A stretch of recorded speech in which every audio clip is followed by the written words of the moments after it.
Now, Principia Upper School Football on Principia Internet Radio. Join us now for all the live play-by-play action of today's football game from McCandless Field at John Jamerson Stadium on the Principia Upper School campus. Gold and Blue Football plays here on PIR. Hi, and welcome inside the broadcast booth at McCandless Field at the Upper School campus in St. Louis, Missouri. I'm Aaron Goldsmith, joined alongside my partner, John Glenn, for what is truly an historic game here at the Principia Upper School. For only the second time in the history of the Upper School football program, this team has made it to the postseason. The last time came in 2001, where the Panthers were knocked out of the first round with a 21-7 loss against ABC foe Lutheran South. Tonight, however, it's a new year and a new game. The Panthers will take on Cleveland High School. Although it's from Cleveland, they actually are in St. Louis. Don't let the name fool you. Cleveland comes into this game struggling and limping. They do not have an impressive record. They are 2-6. They were 2-1 within their division, within their conference. They come in after being drubbed by Maplewood, a district foe of theirs. They do not have much identity on offense or defense, and it will be a big test for them going up against a heavy-hitting Principia offense. The Panthers got here this way. They swept district play. They beat Clopton, Orchard Farm, and Brentwood. And they won their last 5 games by an average score of 37-17. So Panthers are riding a huge wave of emotion going to this first ever night playoff game at McCandless Field. That's right. We don't have permanent lights here in St. Louis at the Upper School campus, but 8 light towers attached to generators have been brought in here to McCandless Field at the Upper School campus, and they are doing the job, at least so far. Time will tell. We'll see how many gas refills they need as this game wears on. I now bring in my partner, John Glenn.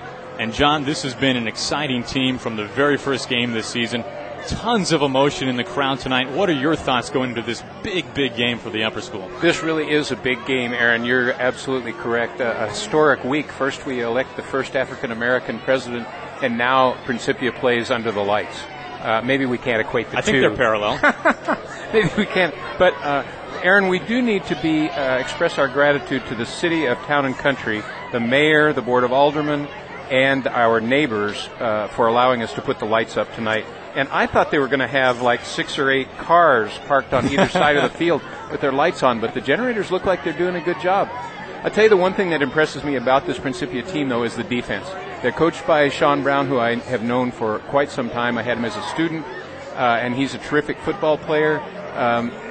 Truth to be told, his sister Janine is the best athlete in the family, but Sean is a close second, and he's got the defense playing at a very high level, and they're impressive.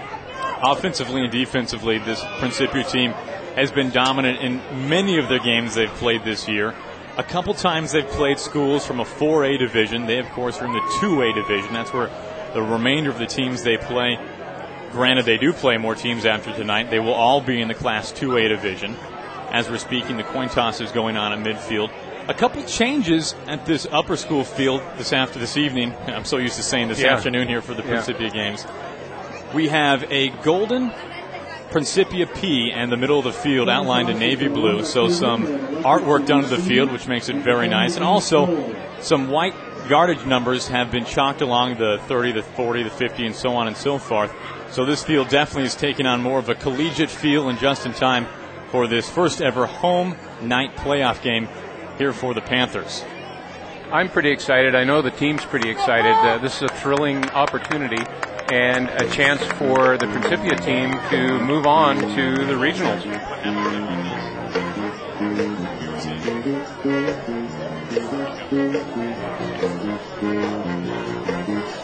Panthers will kick off to Cleveland to start this game. We are just moments away as the clock is now ticking down from 5 seconds. An absolutely packed crowd on hand tonight. You can hear the pep band in the background. Study hall was early in the dorms. The dorms are closed down. Homework's been done. All the kids, all the parents, all the alumni, boosters, friends, and family are all here at McCandless Field, and we are happy to have you along here on the internet stream on Principia Internet Radio. Aaron, you made it sound like you were intimately familiar with the other game that Principia played as they moved into some sort of regional or district championships. How are you so familiar with that? I was at that game. I was playing in that game, and it was, I can tell you this much, a much colder night in November. We are having some really unseasonably warm weather here in St. Louis. Right now, 73 degrees for kickoff. Of course, with daylight savings taking effect, it's completely dark here, thus the lights. But that game was sleety, it was rainy, it was frigid cold. It was at a neutral field. So tonight's much, much better conditions for football here in St. Louis, and we are all grateful for that fact. Cleveland is lined up to receive this kick. Panthers are huddled up and now breaking away to kick this away to start this first home playoff game for the Panthers in the history of their football program. Two back deep for Cleveland. End over end kick taken at the 10, now moving for a right return, taking it to the 20, down to the 25, and knocked out of bounds just shy of the 30, maybe the 28-yard line. It's on the far side of the field. That's approximately where Cleveland will take over on offense. Tavarius Moore with the return for the Commanders. Cleveland is an ROTC school here in St. Louis. That's the name, Commanders. Quarterback for Cleveland is Jarrett Wilson, number 12. Comes in with 39% of his passes completed, under 600 yards. 5 interceptions, 5 touchdowns. He's also the leading rusher for the team. They start off at the 28-yard line on the far side of the field. They move right to left. They start out in shotgun formation. 3 receivers bunched to the right, 1 left. Panthers show 2 deep safeties. They go to pass first off, throw over the middle is completed. Now at the 40, tackled down at the 41-yard line. That will move the chains. It's a first down already for the Commanders. Sean was telling me earlier, Aaron, that this quarterback, he's quite the football player. He's, I don't have the stats on him, but he's a big kid, 6'4", 6'5", 225 or so. And fine rusher, very athletic, fine passer, and he is the team. You're exactly right. He is essentially the offense. He's been more effective running the ball, but that being said, he just completes his first pass on the night for a first down. So it's now 1st and 10 at the Commanders' 41-yard line. Shotgun once again. Now a quarterback draw, taking it up to the 40, tackled for a minimal gain. Fumble on the play. We'll see who sorts it out. And it is Panthers football, an early turnover on the second offensive play of the game. Cleveland's quarterback, Jarrett Wilson, fumbles it, recovered by the Panthers at the 44-yard line. So a short field for Principia early on. Sean was saying earlier that it's going to take several Panthers to bring this guy down. And we did see a nice swarm by the defense on that one. And they apparently got the ball loose from him. Very similar situation happened the last home game here at Principia, where the Panthers forced a fumble on the second offensive possession for Orchard Farms. So now Panthers take over. They hand off to Dante Lewis, moving left side. He picks up 1, maybe 2. 1:10 left to play here in this first quarter, early going on. No score. Panthers take over after the fumble by the quarterback, Wilson. It's 2nd and 9. They're expecting the Commanders to come out in probably 8 in the box or so, with maybe playing a cover 1, and that's what it looks like we're just going to see right now. Good news for the Panthers. Nathan Dale is back in. He, of course, played last week at Brentwood. Panthers go to the ground once again. They give to Larry Patterson. He's tackled for a minimal gain. Probably stuffed right at the line of scrimmage. So it will be 3rd and long, make it 3rd and 9. Panthers will huddle up once again. So after coughing the ball up early, Cleveland is mounting, at least early on, an impressive defensive stand. They've held the Panthers' 2 top rushers, Larry Patterson and Dante Lewis, to a total of 0 yards. Looks like Patterson lost a yard on the last play. So it's 3rd and 10.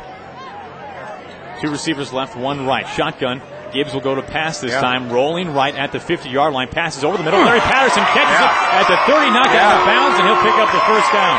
He's inside the 30 at the 28 or so, and that cover 1, they should be able to pass against cover 1.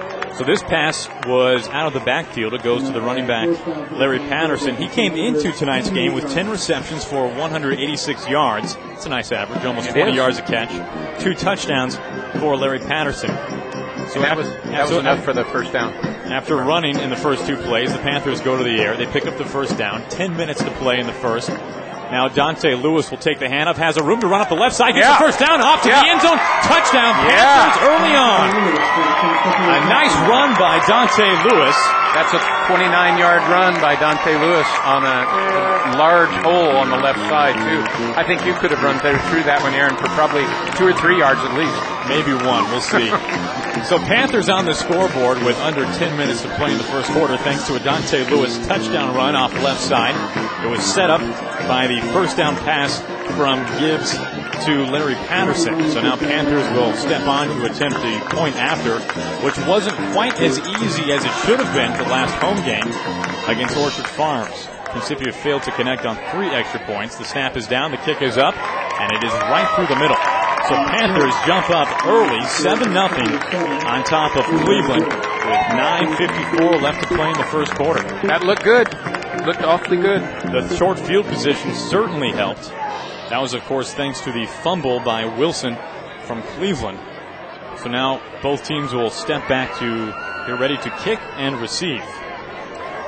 Friends, the Alumni and Field Relations office reminds all of you listeners out there to check the calendars because Principia is coming to your town. Coast to Coast Tour officially kicked off on Tuesday, the October 28th in St. Louis, and then it leaves the Midwest and continues on to 7 other states: Colorado, Florida, Washington, Oregon, California, New York, and Connecticut, before coming back to Illinois. There are 9 states in all. Check out the website for specific information regarding dates and locations near you. Principia.edu/coast to coast. One word, coast to coast. Just about ready for the kickoff here. It is Tavarius Moore back to return for Cleveland once again. This time it will go to Terry Johnson, who will take it on a hop. Almost gives it back to the Panthers, but he fields it, steps out of bounds right at the 25-yard line. Cleveland looks to have a more impressive first offensive possession. Their first offensive possession lasted only 2 plays. They started out with a nice 11-yard pass from their quarterback, Jarrett Wilson, but then it was Wilson who fumbled it on the very next play. Cleveland so far in their 2 offensive plays worked from shotgun both times. We'll see if that is a trend for this offense for the rest of the game. Principia also playing that 8-man front and cover 1, expecting a run. Matt Jones, the deep safety back for the Panthers. He led the ABC League in interceptions this season with 7. Panthers showing blitz from the right corner. Cleveland will go to the air. They loft one down the left sideline, and it's overthrown. Intended receiver was number 87, Steve Smith. So it will make it 2nd and 10. Jonathan Terry checked that, was the intended receiver. Nice coverage by Gibbs on that one. The ball was thrown way past both the receiver and the defender. Neither one could get to it, but Gibbs was all over him. And you can see what kind of help Matt Jones gives Gibbs as he plays that deep umbrella safety. I'm sure they've told him, don't let anybody behind you. That's the name of the game. We don't care anything. We'll give them the short ones, but don't let them get deep on you. Panthers leading 7-0, 9:47. The clock is stopped on the incomplete pass. Cleveland goes to the air once again. Blitz from the backside, doesn't make it in time. They connect over the middle. A pickup of 8, maybe 9. Flat pass completed to number 2, Tavarius Moore. We've seen him on the kickoff return duty for Cleveland. He looks like a nice athlete, doesn't he? He sure does. And I'll tell you, quarterback Jarrett Wilson does not come in with impressive stats. We talked about him before. Under 40% completion, under 600 yards on the season. Not a terrible touchdown to interception ratio. He's even at 5 apiece, but it certainly isn't anything to brag about. But so far through the air, he's shown a strong arm, and these Cleveland receivers have been able to get open, at least early on. Trips right now, Aaron, with a single receiver on the left side. Cleveland will go to the quarterback draw once again. Wilson doesn't have too much room to run. Makes his way up the middle, and he might pick up the first down. It will spin on the spot. That's the second time we've seen Wilson run the quarterback draw out of the shotgun. The first time, of course, resulted in the fumble. That's an excellent play with you've got trips on one side and a wide receiver, single wide receiver on the other side. You've got the field so spread out with the defense that unless you've got a really strong nose guard or a really strong defensive line, that play will get you a couple of yards. So Cleveland picks up the first down with the short quarterback draw from Wilson. It's enough. It's 1st and 10 at their own 36, 8:42 to play. Now you got 4 receivers on the left side. 4 left, 1 to the top. Wilson steps back, throws a quick screen over the head of his intended receiver. That's more. It goes out of bounds. Makes it 2nd and 10. Clock will stop at 8:32. He looks lonesome back there, all by himself with all those receivers out. I mean, that's a dangerous spot. I don't have to tell you, being the quarterback that you used to be. How do you feel back there if there's no one with you at all? Well, I think the key for this Cleveland offense is it runs through the quarterback, Jarrett Wilson. The running game, well, there isn't much of a running game other than Wilson, so no point in having a running back there with the exception of protection purposes. Right. If their offensive line can cut it, why not put more receivers out there? And speaking of that, they have 4 to the top of the screen, 1 to the bottom. Wilson will pass, throws over the middle, broken up nicely. Nice job on the play by the Panthers defensive secondary. That was Akira Maruma. Nice job by the secondary. They are being put to the test early and often this evening. I wonder if Cleveland saw on the video that they got from Principia that there were some holes in the defensive secondary, and that's why they've come out with this passing game. I'm a little surprised they haven't run as much as you might expect. Right. That being said, we've talked about their running back situation. It isn't great. So if it's not Wilson running the ball, it will be Wilson throwing the ball. Yeah. There are 4 receivers bottom, 1 to the top. Wilson steps back, lofts one to the left side, making an adjustment on the ball. It's caught at the 40. Foot might have been out of bounds. A host of Panthers defenders are there to wrap up. That was Jonathan Terry who makes the catch. A poorly thrown ball by Jarrett Wilson by most accounts. At least it wasn't intercepted from his point of view, but a nice adjustment on the ball by Jonathan Terry. And that's plenty for a first down. That being said, there is a flag on the play. That'll often work, that underthrown ball, because, of course, the receiver is looking back at the quarterback while the defensive back is looking at the receiver. And so if the ball is underthrown, the receiver can turn around and stop and do whatever he needs to get back and get that play. It will be illegal man downfield from Cleveland. That is not the penalty that head coach Tony Jeffrey wanted on the biggest offensive play of the evening for these Commanders. You can see some frustration by Jonathan Terry that just negated his big catch. That would have put them in Panther territory for the first time tonight. So Cleveland will now have to march back. We'll wait for the official spot of the ball. 8:16 left to play in this first quarter. Clock has stopped a lot because of the passing attack by Cleveland. Panthers leading this one 7-0. They scored on a touchdown run by Dante Lewis. No surprise there. Dante Lewis comes into this game with 26 total touchdowns during the regular season. Good point, Aaron. They could be a long game if they keep this throwing up. I remember when we were coaching the Principia College, we had a passing attack, and the games were often 4 hours long. Let's hope for not one of those. Bunch of 4 on the right again. The pass is thrown to the right side. It's incomplete. Intended for more, it looks like. Right around midfield. That will stop the clock once again. So 4th and 15 for Cleveland. They're forced to punt deep in their own territory. Ball's at the Cleveland 31-yard line. So after, John, getting the ball all the way into Panther territory past the 40-yard line, now they're backed up all the way at their own 31, 4th and 15. Now they have to punt. Panthers not getting a very good rush on Wilson, though. He looks like he's got a fair amount of time to identify. Of course, he's got 5 guys out in the pattern. And, of course, 1 or 2 of them are his primary receivers. But, oops, we got a flag now. Might be delay. Penalty is against Cleveland. It is illegal substitution. Not a penalty you see too often, even in high school. But, nonetheless, that will back up Cleveland even further. So it makes it 4th and 20, backs them up 5 additional yards. Ball is now marked at the Cleveland 26-yard line. Back deep to return for the Panthers is Dante Lewis. He scored the lone touchdown of the evening so far. He awaits at his own 40-yard line, make it the 39. Lazy snap. They get it off in time, though. Lewis will catch it, almost bobbles it, now picks it up.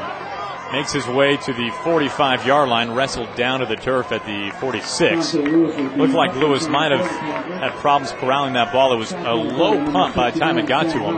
And I'll tell you, John, the lining in the middle of the field is not great. The Panthers, Principia rather, the athletic department, the social committees, they've all done a terrific job getting these lights installed. But all that being said, despite the efforts, these lights probably aren't intended to light a football field this deep, this wide across. And in the very middle of the field, in between the two hashes, especially if you're trying to return a low punt, it could be a little difficult. There's no telling how bad it could be, the vision out there as far as for each team, yeah. Gibbs hands the ball off to Larry Patterson, has room to run to the right side, shifts now, takes it to the 49-yard line, pickup of about 3 or 4. That keeps the clock rolling at 7:37. Panthers leading 7-0 over the Cleveland Commanders. So Panthers intent to play the same game that got them here, and that is Dante Lewis and Larry Patterson, and no reason not to. They had a play last week against Brentwood that was just working terrific for them, where the quarterback just turns around and both of the running backs run by him on either side, and he hands to one or the other. And this is Dante Lewis takes the handoff to the left side. He picks up maybe a yard, stretched out to midfield, thrown back, but forward progress will mark him probably right at midfield. And they're setting this one up, Aaron. They've got Dante Lewis taking it a time or two, and then they've got Larry Patterson taking it the other way a time or two, and pretty soon you're going to see him crisscrossing in the back, and the defense there they'll be terribly confused. And not only that, he doesn't even have to hand it off to either of them. He can then take the ball around the long side or the short side and either run it or pass it. It's a great play, and no doubt we'll see it in the second half. They're setting it up now. Corey Fisher subbed out, Tyler Dale in. Larry Patterson gets the fake handoff. Now it's Gibbs rolling right side, looks to throw downfield, lofts one down the right sideline. It's up in the air, a jump ball, and incomplete. Tried to connect with Timothy Gilman. Gibbs stretched it out as far as he could, and fortunately for the Panthers, that was not intercepted. Timothy Gilman, one of the favorite targets of Taylor Gibbs, comes into this game as the leading receiver, both in terms of receptions and yardage. 20 receptions, 288 yards, averages 14.4 yards a catch, does Timothy Gilman. Has 4 touchdowns on the season. Could not connect that time. That makes it 4th and 7. Ball's at midfield, and Panthers are forced to punt. Back deep for the Commanders is number 2. That's Moore. Punt is a side wobbly punt. Goes to Moore at the 20-yard line on a hop. He needs to wrestle down to the turf immediately. Nice play by Panthers special teams, and it's Timothy Gilman. That will stop the clock at 6:12 left to play in the first quarter. Panthers leading this one 7-0. Timothy Gilman, he's a terrific player for Principia, and the Gilman family have just had athlete after athlete, and it's been a wonderful benefit for Principia, the whole Gilman family. So the Panthers are forced to punt on their second offensive possession.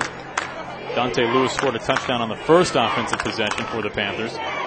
Now it's back to Cleveland. This is their third drive in this first quarter.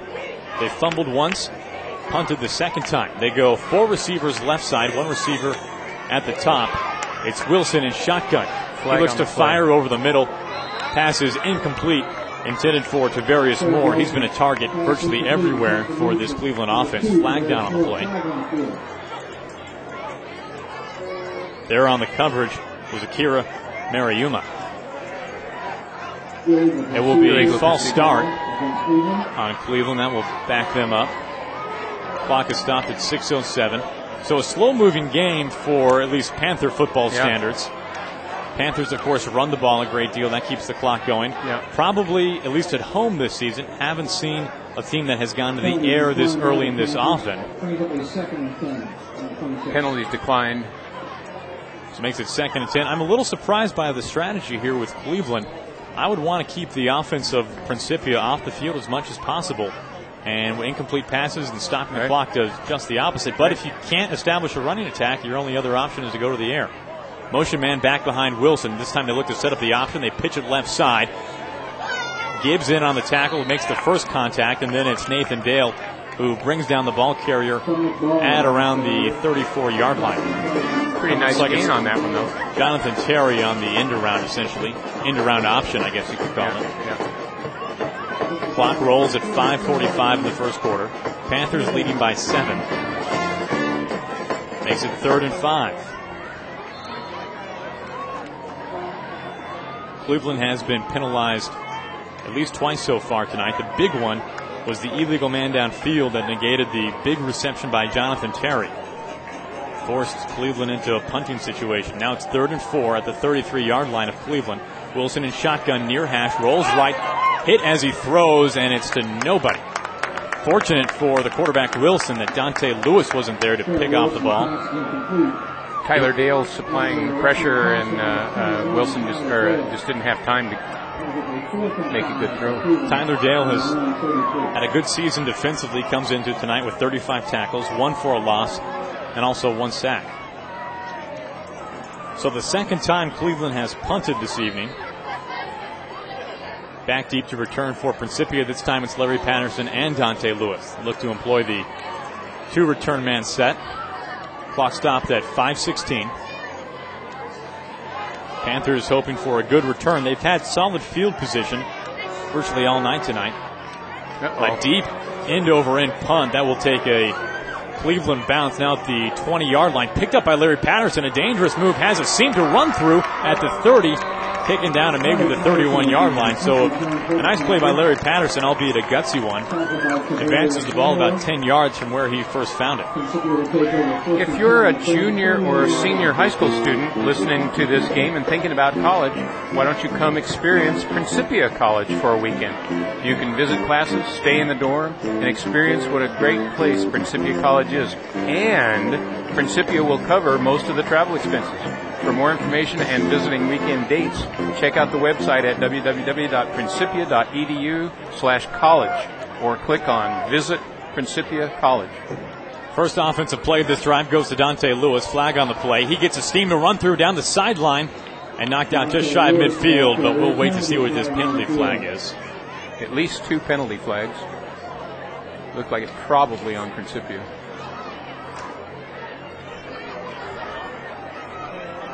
Holding on the Panthers. Yeah. That will march them back. Often you see that nice run, especially around the end, and you say, oh boy, I wonder how he was so successful. And then a flag is thrown, and you know it's holding. That is the first offensive penalty on the evening for the Panthers. So now Dante Lewis feels the hurt of Jonathan Terry. Jonathan Terry's play may be a little bigger than Dante Lewis's was, but nonetheless, 2 sizable gains by both of these offenses have been wiped out because of penalties. Back to the 20 now. It will be first and 21. Am I reading that right? At the 20-yard line? That doesn't seem right. Should be 1st and 20. 10-yard penalty. Nonetheless, it's a long ways to go. Larry Patterson up the middle, has room to run. He could be into the end zone at the 40, the 30, the 20. There's no doubt about it. Larry Patterson, touchdown, Panthers. A gaping hole right up the middle. What happens sometimes to the defensive players when they play Principia, they keep expecting to see this run wide right, one wide left, and if they slant that way at all, there's a gaping hole up the middle. I saw it last week on 2 occasions when the Principians were playing Brentwood. So Panthers on the scoreboard for the second time tonight. First it was Dante Lewis, now it's Larry Patterson. They lead 13-0 with 4:33 to play in just the first quarter. 80 yards. That was beautiful to see, wasn't it?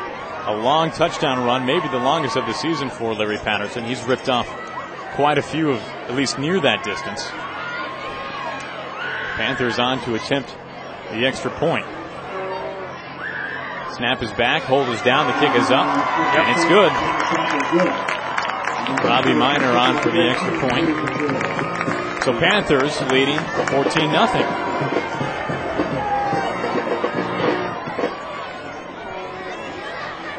From the earliest athletic events more than a century ago, Principia athletes have always distinguished themselves in competition by the quality of the character that they display. This is no coincidence. Though through Principia's athletic program, students learn essential life lessons like leadership, discipline, teamwork, and selflessness. They also gain confidence through the practical use of Christian Science in overcoming barriers and limitations of all kinds. This is a testament to the role Principia Athletic plays in character development. As one student put it recently, before coming to Principia, I had never encountered teams that strive for an excellence greater than just winning. More later. Panthers leading 14-0 over the visiting Cleveland Commanders. 4:33 left to play in the first quarter. Panthers sent to kick off. Nice end-over-end kick down to the left side of the field, fielded at the 15-yard line. A big hit by Pong Lee at the 20-yard line. Lit him up. Yeah. Looks like that might have been Jonathan Terry on the return. I think it in fact was. Pong Lee showing some muscle on special teams for the Panthers. He's coming along awfully nicely, isn't he? We call his number every week 3 or 4 times, doing a nice job. One of the leaders on defense, 44 tackles, 4 for a loss, also has 5 sacks on the season. And humble enough to play on special teams as well. Nice job by Pong Lee and the rest of the Panthers special team unit. When you were playing quarterback, did you ever play on special teams? Return. Never coverage, return. That was quasi-suicidal. 4:29 to play in the first quarter. 1st and 10. Commanders take over the 22-yard line. Motion man going back behind the quarterback, Wilson. Option right. Option going to the right. They pitch it this time. Moving inside. Another big hit. Yeah. Looks like it might have been Dominic Ball. Possibly. Ball carrier for Cleveland. 31. That him? Dominic Johnson. Dominic Ball. Dominic. At least it's a Dominic. His name is Dominic. Might have been Dom DiMaggio, but that would have been years ago. So probably not him. 3:56 here in the first quarter at Principia Upper School McCandless Field. 14-0 Panthers leading. Trips to the right, 2 receivers left. Wilson in the shotgun as he has been all night. Takes a nice snap, drops back, looking to throw left. He does just that, floats it up into double coverage. And the pass is touched by no one. Once again, Jonathan Terry, the intended receiver. Put 2 guys on Jonathan Terry. That's who Cleveland's been going to virtually all night tonight. Well, they're playing that cover 1, and Matt Jones doing a nice job on that one. Of course, he had plenty of time watching the quarterback release, and as soon as he saw it coming his way, he came over to help out over the top, so they did have double coverage on that guy. It's been Taylor Gibbs' responsibility to cover Jonathan Terry for much of this game. Looks like that trend will continue here as it is 3rd and 8 at the Cleveland 25. Clock is stopped at 3:37 due to the incomplete pass. Trips right, 2 receivers left. 2 safeties deep for the Panthers. They stand at the Cleveland 40. Wilson steps back, fires over the middle. It's caught by Moore, and he makes his way positively for enough for a first down. Advances the ball past the 35-yard line. That looks like it's going to be a more successful play to me, especially against cover 2. In cover 2, that opens up that middle often, and a short 6, 7, 8-yard pass will often work against cover 2, and did just there. Cleveland has been trying to fire down the sidelines this evening, at least early on. Haven't been too successful. The one time they were successful, it was called back with an illegal man downfield. And as we say that, 1 deep safety, emphasis on deep for the Panthers. 1st and 10, Wilson drops back, feels pressure, steps up, and he is dropped back behind the line of scrimmage. The first sack on the night for the Panthers. A nice play by, it looks like, Jeremy Gilman. Was it 66 or 55? I believe it was 55. Oh, okay. We talked about the poor lighting in the middle of the field, and maybe the broadcasters are feeling the hurt of that more than anyone else. Thanks for the help there. Yeah. I was looking along the sidelines to see if 66 was even in on that play. So Jeremy Gilman leads this team in tackles with 55. 4 of them came as a loss. That's his 3rd sack on the season. Well, I thought Summerlin's parents, Allie and Steve, might be listening, so I wanted to call his number. It's good enough reason. There's a stoppage of play and a timeout called by Cleveland, the first on the evening for the visitors. Timeout comes with 2:32 left to play in this first quarter. A long first quarter by all means. Panthers leading 14-0. Let me finish this about the athletic program, Aaron. The athletic program at Principia is educational in the grandest sense. As a longtime Principia coach put it, the object of playing the game is to win. The purpose of playing the game at Principia is to grow spiritually. What students learn through their athletic experience translates to other areas of their lives.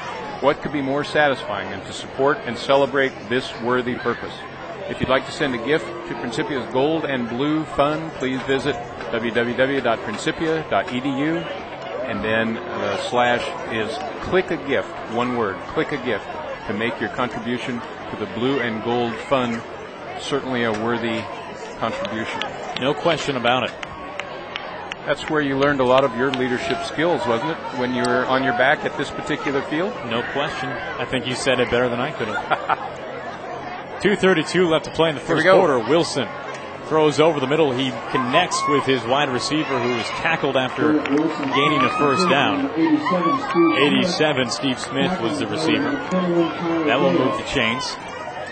A fairly nice offensive drive being put together by Cleveland here in the waning moments of the first quarter. That stops the clock as they move the chains. The defender, Tyler Dale, got his hand in there just a split second too late, and the pass was completed. It makes it 1st and 10 at the 47-yard line in Cleveland territory. Motion man going back behind the quarterback, Wilson. They'll run the option to the left side. Wilson keeps it himself and is stopped. Loses yardage. He's tackled for maybe a 2-yard loss. We've seen Cleveland and Wilson trying to run that option of both sides so far tonight. This time he keeps it. And it looked like either way he would have made a bad decision. The pitch man was covered up, and Wilson did not have too much room to run. Excellent play by Jeremy Gilman, taking the quarterback first, forcing him to either pitch or turn up, and Gilman was all over him when the quarterback decided to take it on up himself. Wilson somehow made it back to the line of scrimmage. 2nd and 10, 1:35 left to play in the first quarter. Panthers leading by 14. Option, this time they pitch inside on a little screen. That's Moore making his way to the right side, picks up a first down, now to Panther territory, knocked out at the 25-yard line or thereabouts. A little trickery by Cleveland. First time we've seen that inside pitch. That's a nice little play, and it looked suspicious when 31 started running as fast as he could, coming back around behind. I thought, that looks odd. And sure enough, they were trying to fool Principia into that same play going around the left side when the inside pitch to number 2 going off to the right side. And you could see how Cleveland had set that up. They'd run the option of both sides. Very much so. And even in my mind, I was thinking they can't be running the option back-to-back. Not again. And they didn't, although they tried as hard as they could to make it look like they were. So it's 1st and 10. Best field position for Cleveland so far tonight at the Panther 27-yard line. They look to score for the first time tonight. Clock is stopped at 1:23. Wilson directing traffic. Quarterback draw out of the shotgun. He'll pick up 4, maybe 5. Ball was on the far side of the field. Nathaniel on the stop. Cleveland moving right to left. Clock continues to wind. 1:08 and ticking down. If you can hear a gentle purr in the background, that is not John or I, but in fact the generators from these 8 light towers out here tonight. Part of that purring make you feel like you're right here at McCandless Field. Part of that is the cat that's up here. I thought it was the airport that's nearby. Thought we were at Shea Stadium. 45 seconds left to play in the first quarter. 4 receivers left side, 1 to the right. Wilson throws back to Moore. He doesn't have a lot of room to run on a little screen. He's swarmed by the Panthers defense. I think all 11 of them are there. Just about. You're right. That was Tavarius Moore, the receiver. He did not pick up many at all, and that might do it for the first quarter. You're absolutely right. There were actually 10 Panthers on that stop. I think Dante Lewis might have been the only one not there, and that's no fault of his own. He's covering the weak side wide receiver.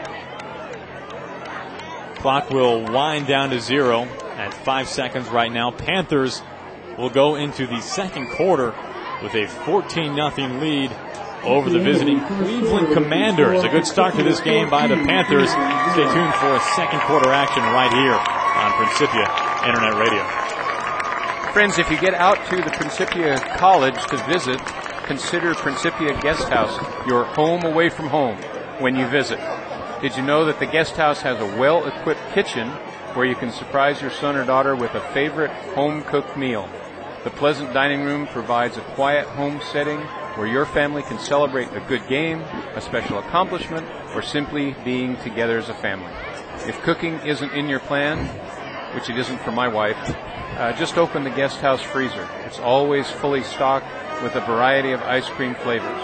There are many ways to enjoy a visit to Principia College and a stay at the Principia Guest House.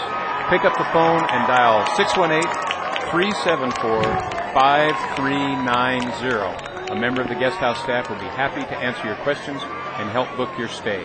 Again, that's 618-374-5390. Principia looks forward to having you visit. Cleveland with their best field position on the evening. They are at the Panther 21-yard line as we start the second quarter. Panthers, of course, leading 14-0. It's 3rd and 4 for Jarrett Wilson and this Cleveland offense. 3 receivers set to the right and already a flag on the play. Who's joined us up in the booth here, Aaron? I think that's Ross, our engineer, as a matter of fact. Happy to have Ross along for these games. Ross is the brainchild behind this radio program for the Panthers and Principia Internet Radio. Looks like no flag on the play. A somewhat inadvertent flag got thrown. I don't know how that happens, but in any event, it did.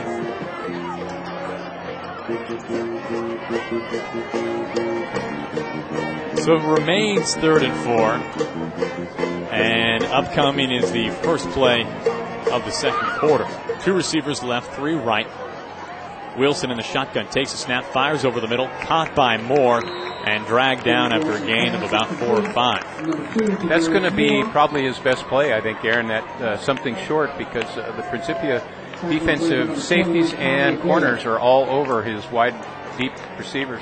And for the most part, the Panthers' defensive secondary has been right in the hip pocket of the receivers, have really minimized the yards after the catch. Right. Which will be critical because you've seen some speed from these Cleveland wide receivers even early on in this game. Clock runs at 11:25. Sean was telling me earlier that they have some nice athletes if they could just get the ball to them. They don't have many athletes just because they don't have many players on this team, but those that they do have are very athletic. Wilson takes the shotgun snap. His quarterback draw. Might be a fumbleman.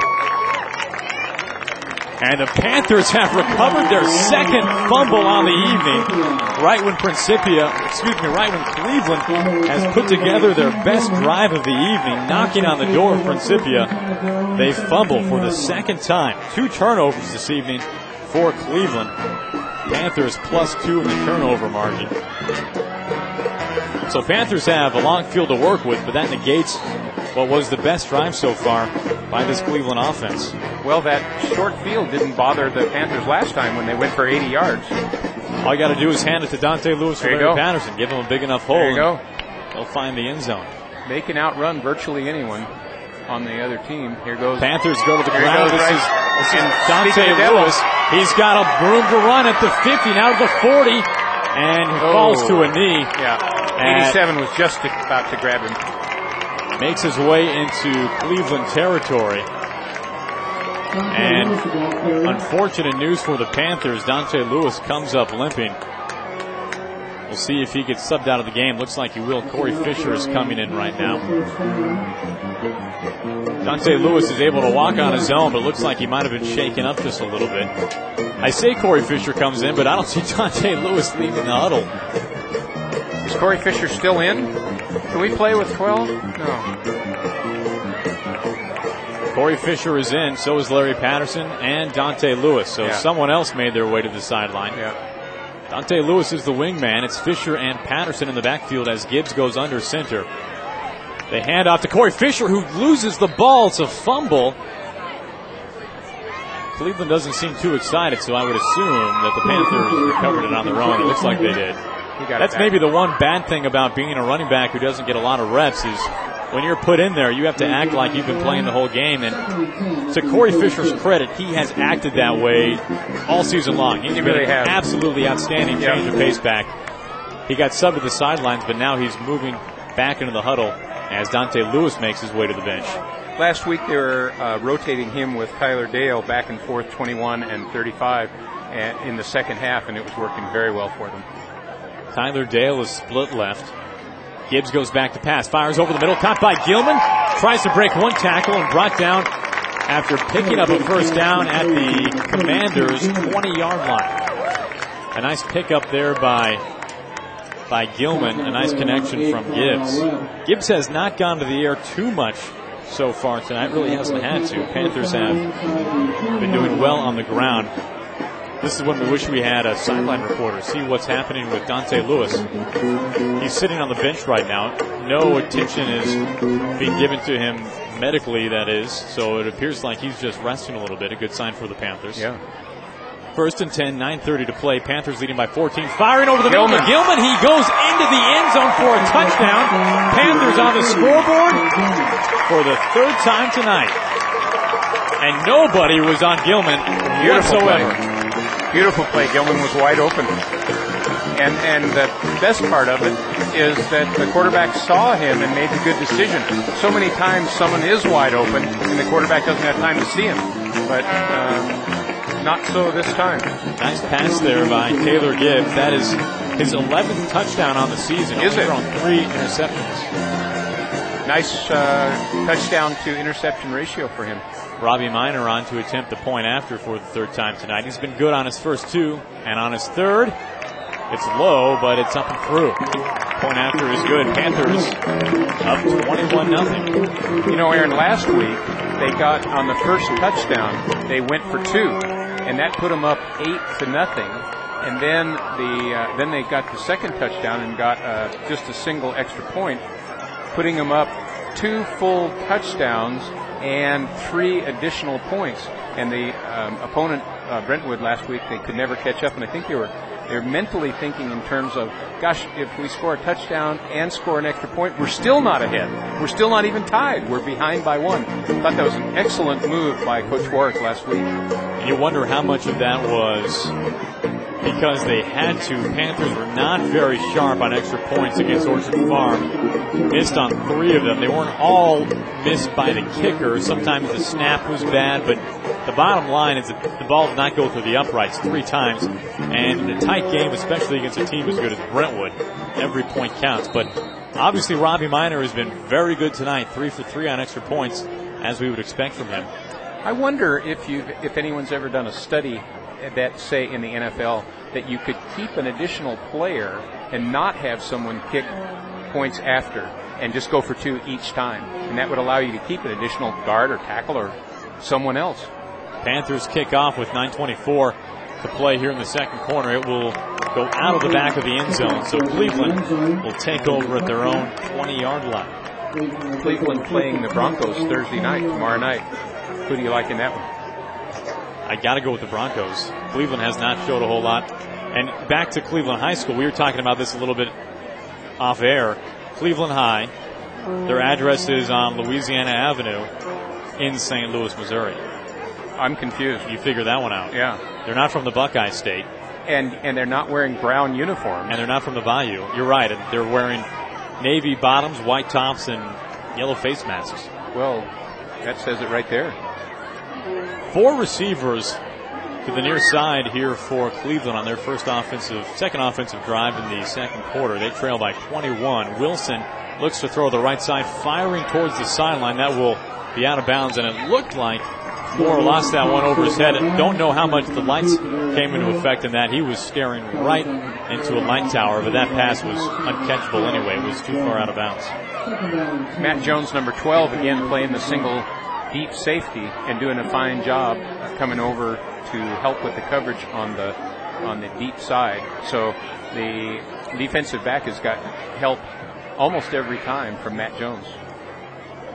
Incomplete pass stops the clock at 9:19 here in the second quarter. Cleveland looking to get something going here on offense. They are yet to score. They fumbled twice, punted twice. Wilson looks to go to the air again, fires over the middle behind his intended receiver. That's Jonathan Terry. Nice coverage there by the Panthers nonetheless. And for the Panthers defense, and defensive coaching staff, schematically, this is a pretty easy game. You know that Wilson is going to stand the shotgun. You know they're going to put at least 4 or 5 receivers out there, and they're going to toss it all over the field. So no need to worry about the run, at least except for the maybe occasional option in the little option pitch that we saw earlier inside. And that quarterback draw. Quarterback draw, exactly. But the Principia defense has risen to the occasion, and I really like Matt Jones, number 12, in his deep safety position. Where he stands right now. Wilson will roll intentionally to his left, has pressure, dumps it now at the 30-yard line. Good tackle by the Panthers defense. Fumble on the play. Ball came loose. See if he was down or not. Looks like he was probably down. I would expect much more celebration from the Panthers had he not been. So a complete pass from Wilson.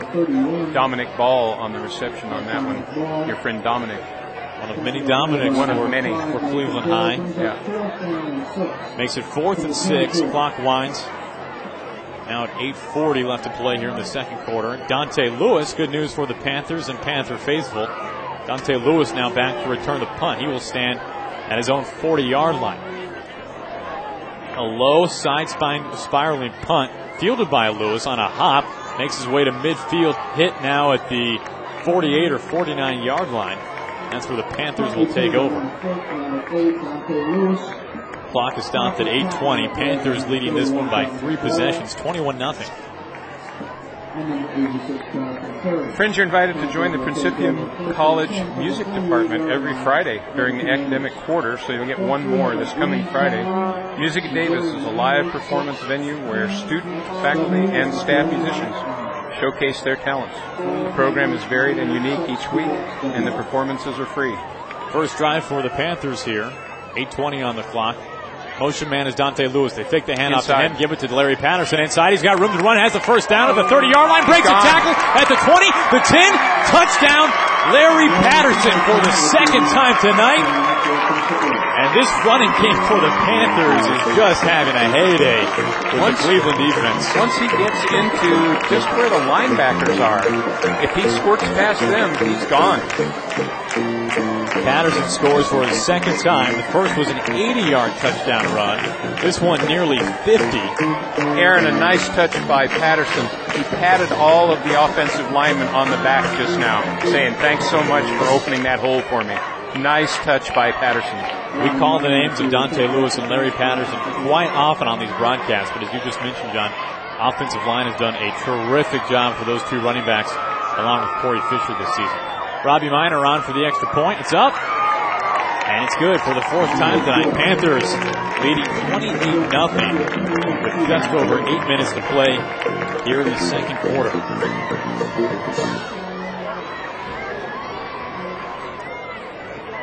How about this, Aaron?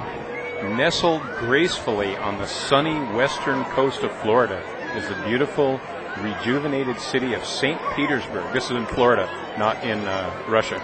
The crown jewel is the Vinoy Hotel, an elegantly restored 1920s Pink Lady and the home of this year's PACE December session. It's an opportunity to learn from 3 excellent teachers. Marie Juriet will teach and play about the glorious music of St. Petersburg, Russia. Kelly Christian will delve into the deeper meaning of the Bible narratives of God's great gift, which we celebrate at Christmas time. And Preston Larimer, you'll learn more about creatures under the sea, manatees, sea turtles, commercial fisheries, dolphins, and then go out on a dolphin watch cruise into Tampa Bay. Boy, that sounds exciting. I love playing with the dolphins when we're in Maui. Webb and Jonathan Terry back to receive the kick, and Webb catches it but falls in the end zone. It will be Cleveland ball at the 20-yard line. One last bit, the December session is an opportunity to learn in the company of your fellow Christian Scientists, sharing values and making new friends. If this sounds like a program you'd enjoy, find out more about PACE December session at principia.edu/PACE or call toll-free 800-277-4648 extension 2829. It's always a great time. I've taught at several of these, and it's lots of fun. Commanders will take over at the 20-yard line in their own territory. 8:09 left to play in the second quarter. Larry Patterson coming on onto the field. 3 receivers right, 2 left. Wilson drops back, throws over the middle, a gun on a rope. It's caught for a first down out to the 40-yard line. A nice crossing route. Pass is completed to Devarius Moore. More of a post than a crossing route. But nonetheless, a nice yards after the catch there by Moore. Long way to go to get to the post, though. It sure is. That will stop the clocks as they move the chains. First down on the play for Cleveland. So Wilson has been showing some nice strength out of his arm. Accuracy isn't always there, but he sure gets the ball to his receivers in a hurry. Well, he's a big guy and strong and looks very athletic. Panthers leading 28-0. 4 receivers bunched to the right, 1 to the left. Wilson looks to throw. Flag on the play. He scrambles to his right, dumps it to his cutoff man, who makes it up to the 31-yard line and pushed out of bounds into Panther territory. Dominic Ball, the receiver on that play. Penalty flag is down. That would be a first down for Cleveland. Referees are huddled at midfield. Referees tonight. Chip Lott is the referee. Umpire is Gene Ralston. David Deering, A.J. Weber, and Austin Hills round out this umpire lineup this evening for this playoff game at Principia. Penalty looks to go against Cleveland. It's a false start on the visitors. That will negate a nice offensive pickup. Second time a play like that has happened.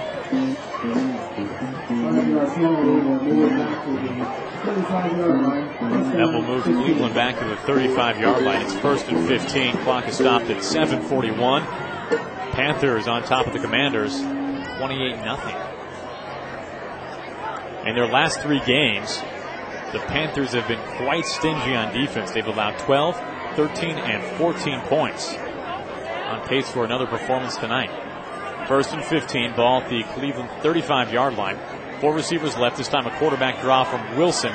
Doesn't pick up a lot of yards. It's near the original line of scrimmage, but will be a couple yards short. He didn't give a good fake on that one, as he's done before. As soon as he caught the ball, he just started right straight up, and the linebackers were able to step up on that one. If he give him a fake and maybe a step and hold the ball up like he's going to pass it, it's going to force those linebackers to drop back, and then if they make a little hole for him, he should be able to get the larger gain.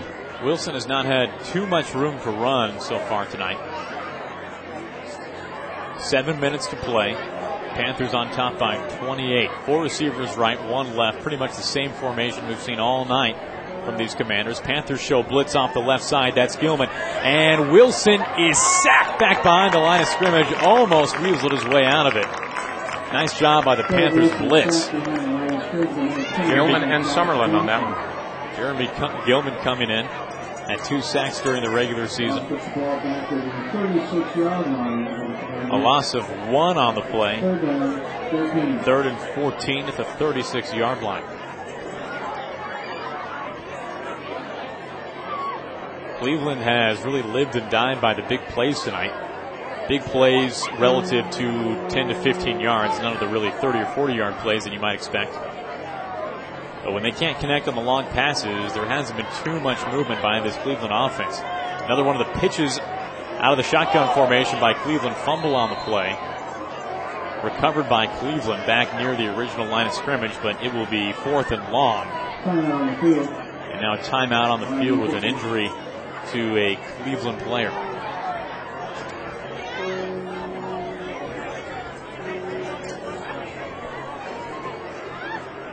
.6:02 is where the clock is stopped. 28-0. Panthers leading. Everyone has taken a knee on the field as the Cleveland player is being attended to.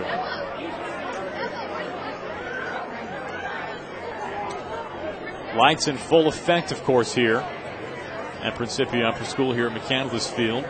It's a little dark right in the middle of the field along the hash marks. When I say middle of the field, I mean middle of the field, length of the field, not just at the 50-yard line.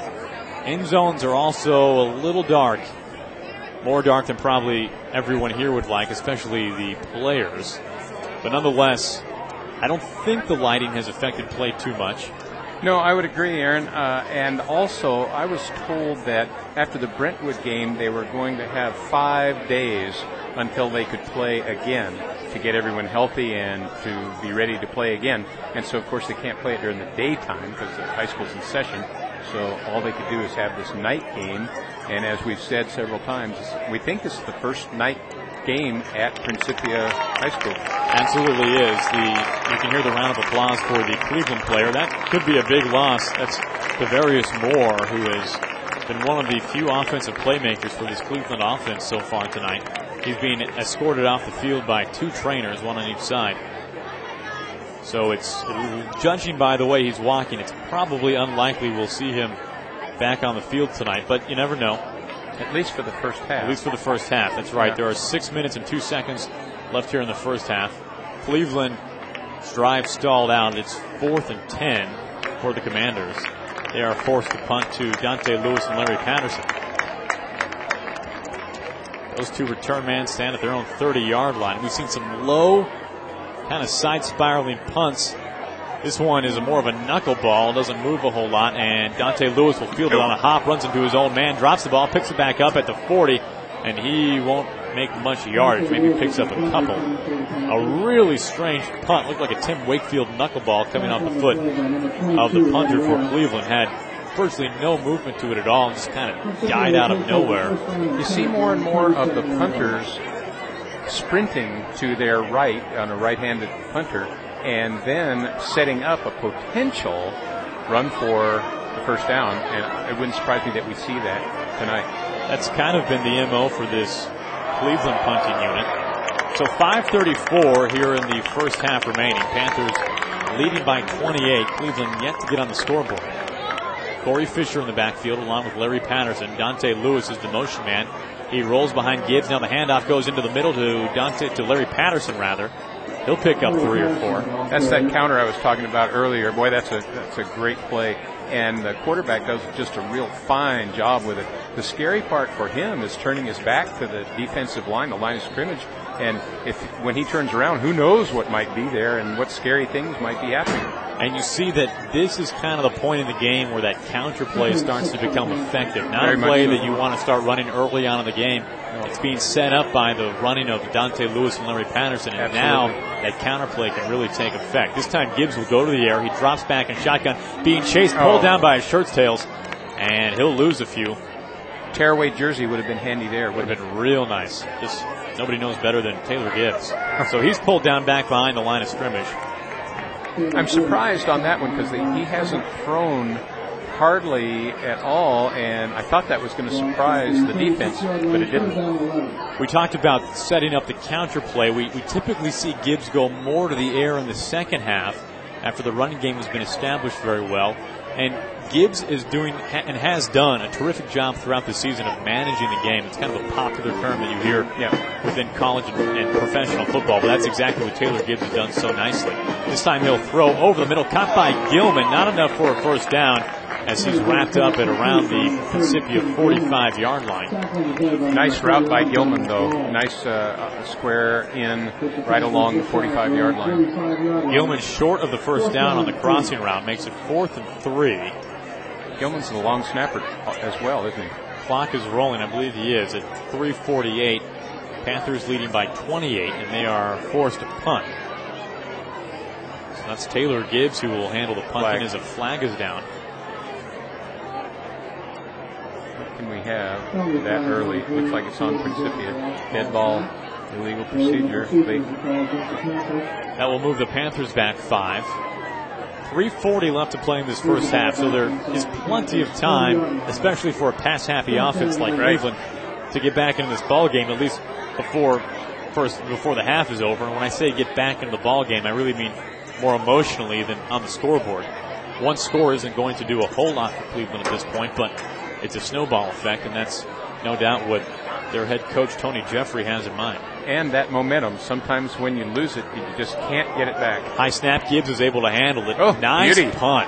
Plenty of hang time. Fielded at the 20-yard line, moving backwards. Jonathan Terry has to give ground to gain ground. Now at the 30, making his way up to the 35 of Cleveland territory. A nice return there by Jonathan Terry, who's been one of the playmakers for this Commanders offense and special teams so far tonight. So not bad field position for Cleveland's offense. He was helped around that left side by a terrific block on one of the Principia players who looked like he was going to have a chance at him, but the Commander player leveled the Principia player and allowed that running back to get around and get 15 or so more yards. I believe that was Albert Yemetin, number 7. It was. Yemetin filled in very nicely for Nathan Dale when Dale missed a couple games. Dale, of course, back tonight. He also played against Brentwood. Did not record a catch, but nonetheless played a spectacular game on defense. Was targeted twice on offense. Athletic Director Travis Branningham sitting with number 7 right now. Timeout by Cleveland. That is their second in this first half. They have 1 remaining. Clock is stopped at 3:26. The Panthers up by 28. I want to remind you about the PACE program, Principia Adult Continuing Education. It's the adult Christian Scientists who come to our sessions say that they not only learn new and useful information and ideas, but they do it in the company of people who share their faith, values, and love for learning. On top of all of that, we frequently hear about how they found real inspiration for their lives.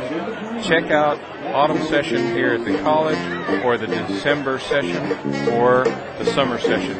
You'll find all on the website, crin.edu/PACE, or call 800-277-4648, extension 2829, for the PACE program of your choice. Panthers leading 28-0, 3:26 left to play in the first half here at McCandless Field under the lights for the first time ever. A packed house here at the upper school campus. All the student body is here, plenty of family and friends as well. 1st and 10 on the 35-yard line in Commander territory. That's where quarterback will take over. A high snap gets away from him. Now is tackled well behind the line of scrimmage. Does a nice job of just falling on the ball. Snap got away from Jarrett Wilson there. Was your girlfriend, Heather Harmon, able to get away from the dorm tonight, Aaron? I believe since all the student body is out here, it's all house moms and house pops and I see mothers Evan and fathers McDonald as well. I see Evan McDonald down there, one of the house pops. All out here to support this Panthers football team. Evan, a terrific cook. Did you have one of his hamburgers tonight? I did not. Oh, they're terrific. He used to cook them up at the college years ago. 2:45 and counting here in the first half. 2nd and 30 for the Commanders. Way back in their own territory. They stand at their 15-yard line. Tonight not in the shadow of their own goalpost. What play do you call for 2nd and 30 in the playbook? Not an offensive coordinator's dream is 2nd and 30. Commanders rather will call their 3rd and final timeout here in the first half. We could remind you to check the PIR program schedule often. It's updated frequently, sometimes several times a day, and has complete schedule of all the upcoming programs on PIR. Be sure to tell your friends about PIR. If you have any questions, you can email to internet.radio@principia.edu. That's internet.radio@principia.edu. If you have complaints about the 2 announcers, you just keep them to yourselves. Well, the inbox is already flooded over. Can't handle the emails.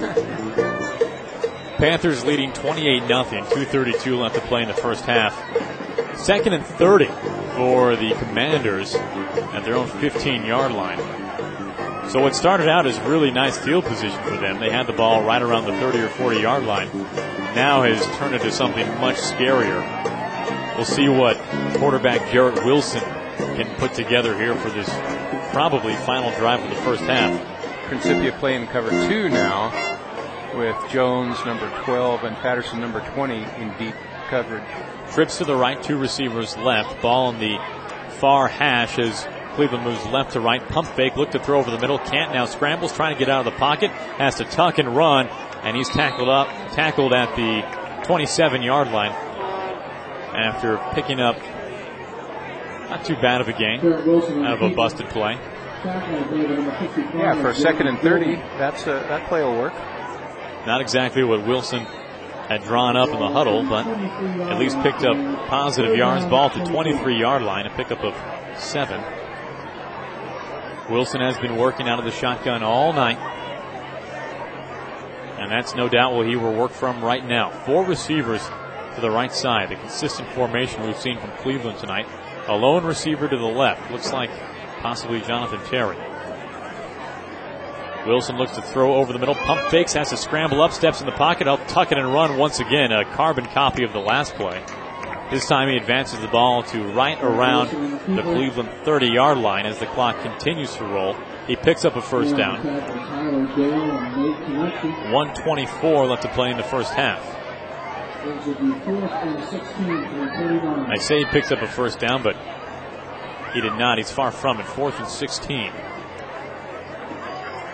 It's an easy mistake to make, though, Aaron. Really?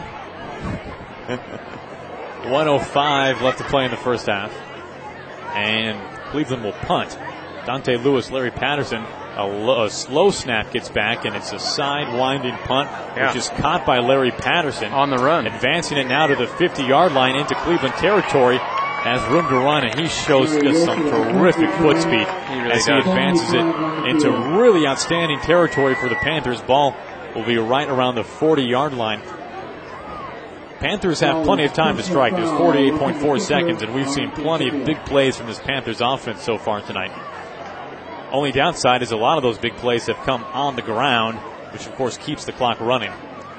But both of them have broken away for long gains, and it doesn't take long. Something going on with the referees. Some confusion on the field with the referees. A flag is down. It's at the right around the 15-yard line. I missed the call. Okay. Penalty will go against the Panthers. They get backed up about 5 yards. It'll be 1st and 10. Ball at the Panther 45-yard line. Excuse me, the Cleveland 45-yard line with 48.4 seconds left to play. They got a first down out of that. Some major confusion up here. It looks like Cleveland will have the ball after all. Not sure what the penalty was. It got past me, but 30 seconds left to play as Wilson pumps, fires over the middle, incomplete. Pressure from Gilman on the quarterback, Wilson. Got some information up here in the booth from public address announcer Keith Preston. It is roughing the passer. That was, roughing the punter. Was the call on the Panthers. So that's an automatic first down for the punting team, which in this case was Cleveland. The clock stops after the incomplete pass from Wilson. Makes it 2nd and 10. 30.5 seconds left to play here in the first half. Panthers up by 28. Trips to the right, 2 receivers to the left for Wilson, who works out of the gun. 2 deep safeties for the Panthers. Panthers show blitz by their 2 linebackers. Throws over the middle. It might be intercepted. It's not. Quarterback / defensive back Taylor Gibbs was the closest. Pass goes incomplete. Stops the clock. 3rd and 10. So 3 incomplete passes here. It's 2 incomplete passes, rather, by Cleveland. Panthers might have a shot at getting this ball back unless Cleveland is wise and just tries to run this clock out. Ball is at the 45-yard line. 3rd and 10. 26 seconds as the clock is stopped. 2 deep safeties once again for the Panthers, standing at the 35-yard line. Look at those linebackers drop, too. Wilson will pass, throws to the left side. It's complete, tackled by Gibbs, wrestled back down to the 50-yard line. Forward progress might mark him at a first down. Clock is rolling. Edward Ware, the receiver, number 22 on that one. We'll see where they mark Ware. And a wise call would be to request a measurement here, and it's not going to happen. It's 4th and 1. Maybe he could not request it, but that will end it for the first half. Snap did not get off in time to Wilson, so it's 28-0. Panthers commanding Cleveland here as we head into the second half. We'll hand it over to the Principia Pep Band for just a little while. You're listening to Principia Internet Radio.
And friends, up in the booth, we have Craig Fredrickson with us. He is the Director of Academics and College Counseling for the Principia School, the upper school. Craig, thanks for joining us. At halftime, I wonder if you could tell our listeners just a little bit about what it is that you do to encourage the students from Principia Upper School to attend the best college they can. Well, there you go. That would be Principia College, of course. Well, one of the things we're doing in our office is working closely with the college admissions counselors and helping them understand our students, know what our students are about, what their interests are, and then, of course, being able to have the college meet those needs. So that works out really well. If someone's really interested in, say, a business program, a business major, letting the college be involved in that, and us know that so they can communicate with our seniors. Says, hey, this is what we can offer you, and we'd love to have you up here. We have our football coaches from the college down here tonight, here to watch the game and talk to the seniors afterwards. And, however, we can work together as a team to really get that going as a good thing. What percentage of the upper school students attend the college? About a third of our graduating class each year goes up to college, and it makes up about a quarter of their incoming class. So even though students down here know a lot of students, there's still 3/4 of the incoming class that are new friends that they get to know, and so they can branch out and really reach out to them. What kind of questions do the graduating seniors come into your office with most often? Wow, good question, John. I guess a lot of the questions are really process-oriented questions. Questions like, how do I do the application? Who should I use as a reference? Parents are often asking the financial question, how do we pay for college? What scholarships are out there? When you and I went to college, we probably looked at a book, thumbed through the pages to find the right college for us, or if we had family who went to some good college, then we just followed in that footsteps. Nowadays, with the computer and the internet, students get online and they're looking at websites. Students today are hardly ever looking at books anymore. And so they get their information online and are able to then ask follow-up questions from there. And the process is basically all paperless now. All the applications are online. Students fill it out on their computer screens and then submit it that way. And is Principia College the most popular single college for the upper school students to attend? By far. By far? By far. Yeah, it's really, I've been on this campus for over a decade now, and it's been fun watching the attitudes change, how students feel about Principia College. For the longest time, it was, it's just like the upper school, so I'm not going to go there. And what I've seen over time is that change. There's more to the college than what's happening at the upper school. Students are realizing that when they go up there, they're treated as an adult now. Obviously, they're no longer minors, where Principia Upper School had to be their parent. And so they go up there and they're able to have all the things they love about Principia Upper School, the Christian Science, the one-on-one in the classrooms, the friends, the intimate setting, those things that they really love down here, but of course happen at the college as well. And they get up there and then realize they also have the freedom to, hey, it's 2 in the morning, let's go get something to eat. And they can come and go and they can be responsible. And as that has changed over time, students have become more and more aware of what's happening. It becomes Principia College more and more of a viable option, and that's really been nice. You mentioned that you've been on the staff here for at least a decade. What sort of additional training do you have to do your job? Thank you. Good question. I graduated from Principia College and enjoyed that experience with a sociology major, but I've gone back to school and picked up my master's in educational leadership, and that was a great program that broadened my horizons in ways that I hadn't expected. I really love the idea of being able to ask broader educational questions and how we can solve problems. And then specifically for the counseling position, I picked up a certificate through UCLA, their college counseling certificate program, and that was very helpful to be interacting with other college counselors across the United States and how we could support the whole industry of college counseling. But it's been really worthwhile to have both those extra degrees. No doubt. Any last things that you'd like to share with the listeners about your position as Director of Academics and College Counseling? Well, just appreciate the opportunity to talk tonight. I think for the listeners that aren't in the St. Louis area and have questions, serving the cause of Christian Science is a very important part of what we do at Principia. And if families have questions or want to know about the college counseling process, call us. We're happy to talk with you. Excellent. Thanks so much for joining us, Craig. Good to talk with you. Thank you, John.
Welcome back to the broadcast booth here at the Principia Internet Radio halftime show. Panthers leading the Cleveland Commanders by a score of 28-0.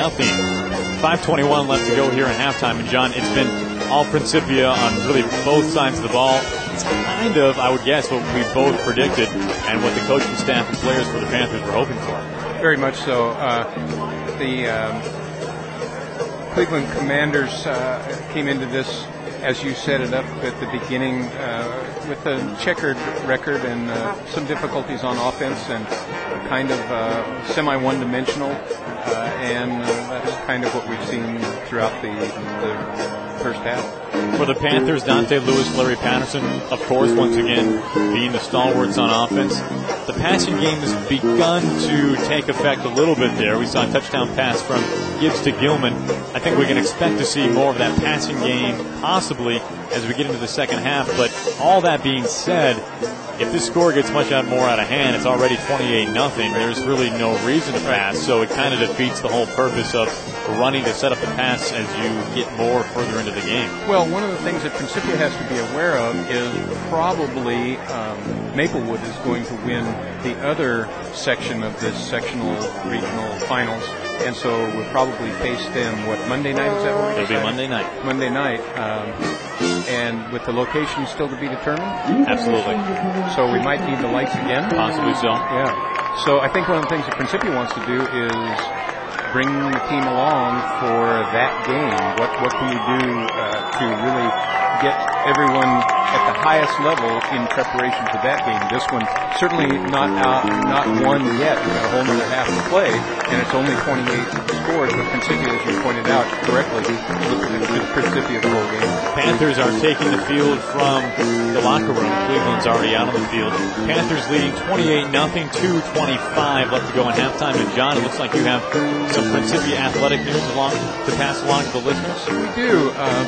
Both the soccer team, the women's soccer team, and the women's volleyball team have been having some terrific years. This particular year. The volleyball SLIAC championship will be played at Webster on Saturday at 4 o'clock, and if the women win there, they then play in the finals at 7 o'clock. And I told Lindsay Farrell that I would introduce the seniors, Christina Spear, Sarah McDaniel, Molly King, Rachel Richards, and Lindsay Farrell, the 4 seniors on the volleyball team. In addition, the soccer team, they have won the SLIAC. The coach, Lee Ellis, he's become coach of the year. They then play regional. The first step is the regional finals in the central region, yet to be determined. Principia is ranked number 8, and Wheaton, Illinois, ranked number 1, and WashU ranked number 3. So that's coming up sometime after November 10th. We're not sure where it's going to be played or who's going to be the opponent yet. But I might share with you that Elizabeth Post was the SLIAC Athlete of the Week just recently for the Principia soccer team, and Mary Kimball Morgan, an additional player for the soccer team. Several of the players on the soccer team have been selected SLIAC Player of the Week. The lighting in the booth here is not too good. I think it's actually outstanding. I haven't had any complaints with the lighting whatsoever. Oh, and one of the other players is Alicia Gibbs-Pierce. She has been selected SLIAC Player of the Week on 2 occasions. So both the soccer and the volleyball team having excellent years this year. The Principia men's football team having a tough go so far, but they're members of the SLIAC, the St. Louis Intercollegiate College Athletic Program. Tough football teams in the SLIAC, and the boys on the football team are to be congratulated for continuing their efforts, but their win-loss record has not been a good one this year. Well, that does it for the Principia Internet Radio halftime show. Hopefully the Panthers play better on the field than our halftime show, John. Panthers leading 28-0. We're back momentarily on Principia Internet Radio.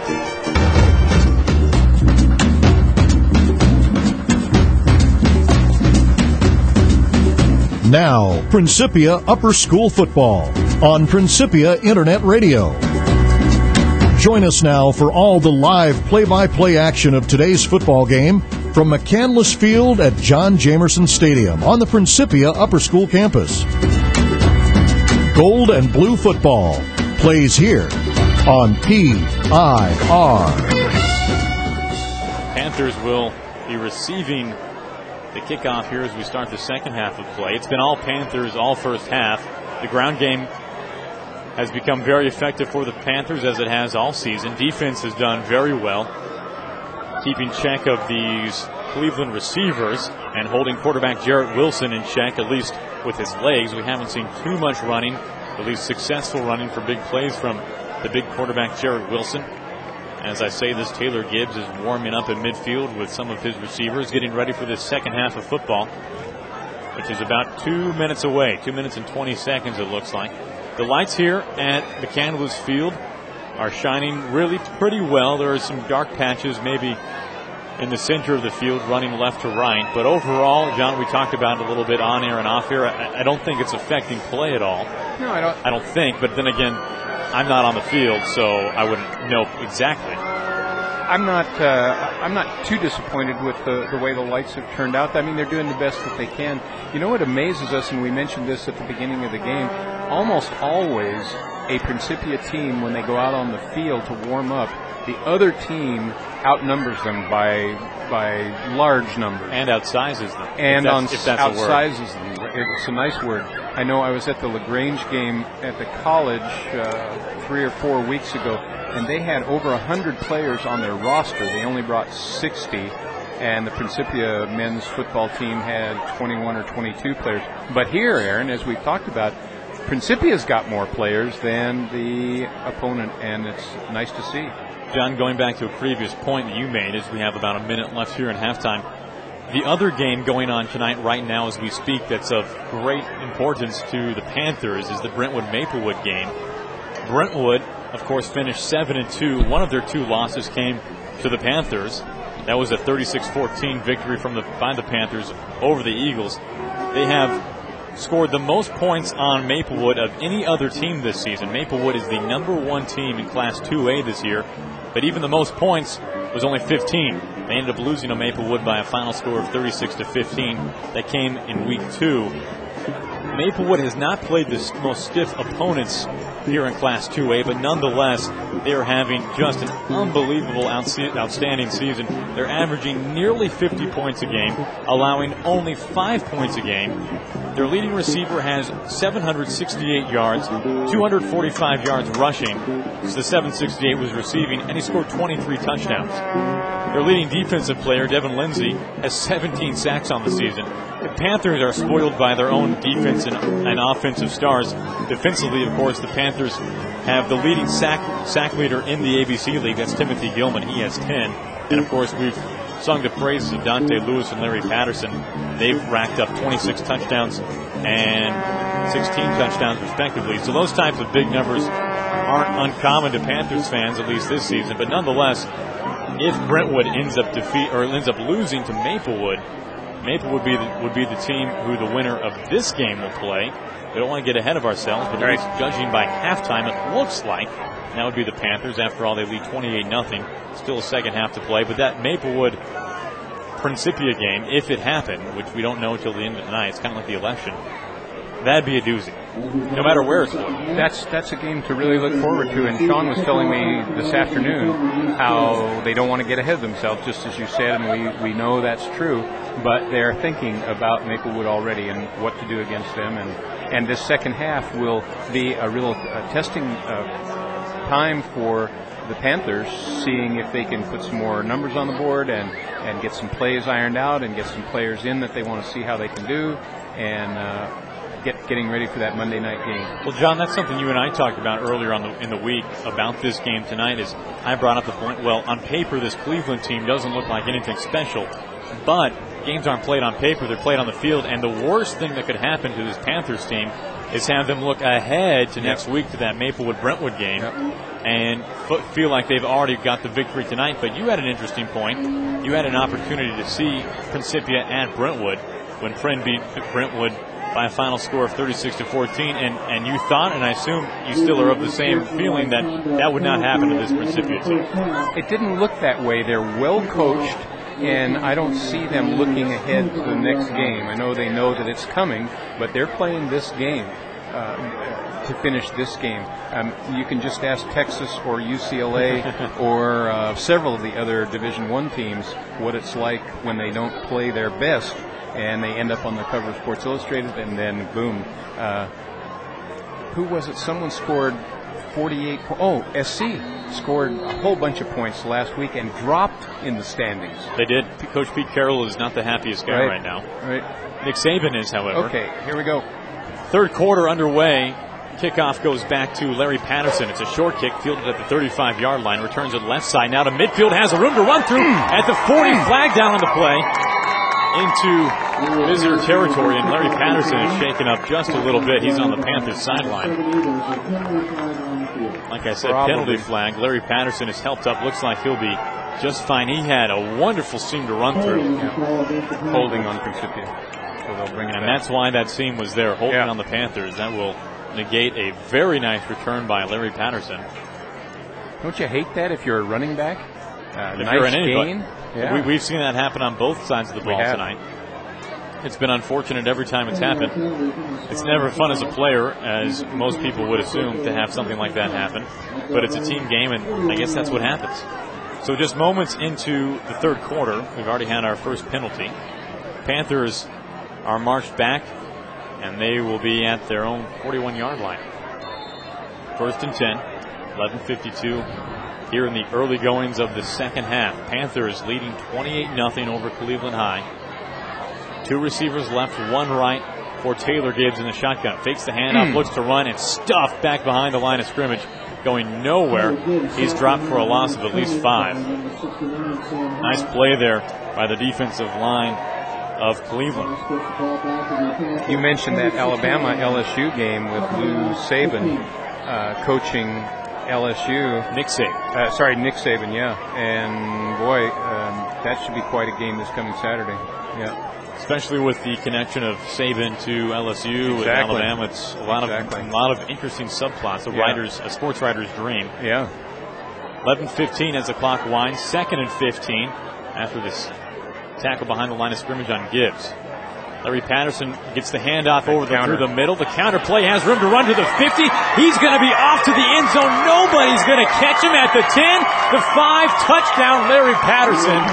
His third touchdown on the night, and they've all looked just like that. That counter has gone now twice at least for touchdowns of long runs, which surprises me. It's almost like the Commanders are not prepared for that. And yet last week at Brentwood, they ran that play 25 times. I don't know. A whole bunch of times. Time after time. I was sitting with a former coach of Principia High School and College, Mike Barkman, and he was pointing out, there they go again, there they go again, there they go again. And it's tough for even us up in the booth to see who gets the ball. It is. Whether it's Dante Lewis or Larry Patterson. If you're on the defensive front line, or even the linebackers, your head's on a swivel trying to figure out who's got that ball. Robbie Minor on for the 5th time tonight to attempt the point after nearly blocked. It is up, and it does not make its way through. It's wide left. Also on that play, Aaron, the quarterback can come out of that, not make a handoff, and then go one side or the other on the run, and also he can pass out of that play. Absolutely. It's an excellent play, but the key is the blocking by the offensive line. They have to hold the defensive players out long enough for him to fake both the handoffs and then either start around one side or the other or make the pass. Flag is down on the extra point. We're waiting to see how it officially gets sorted out. It's going to be a personal foul, roughing the kicker on Cleveland. So second life here for Robbie Minor and the extra point team for the Panthers. We've seen a roughing the punter committed by Principia. Now it goes the other way as Robbie Minor was hit after he kicked. So he's on once again. And it will be offsides, it looks like, or a neutral zone infraction on Cleveland as they jump just a little early. Now, if they go half the distance, I think I'd go for 2 here, wouldn't you? Awfully close. The ball right now, it's kind of tough to see just because there's a lot of offensive linemen legs in front of the ball. But it's well inside the 5. It can't be much longer than a football or 2 from the goal line. maybe they're wanting to get some confidence for Robbie Minor for next Monday's game. Minor on to attempt the point after. Snap is back, and once again, more practice for Robbie. This Cleveland team is extremely overzealous at trying to get to Robbie Minor. Overzealous, good word. That was a history. You weren't not just a pretty face, are you? Nobody said I was. So Robbie Minor is probably having his longest time as a extra point kicker of the entire season.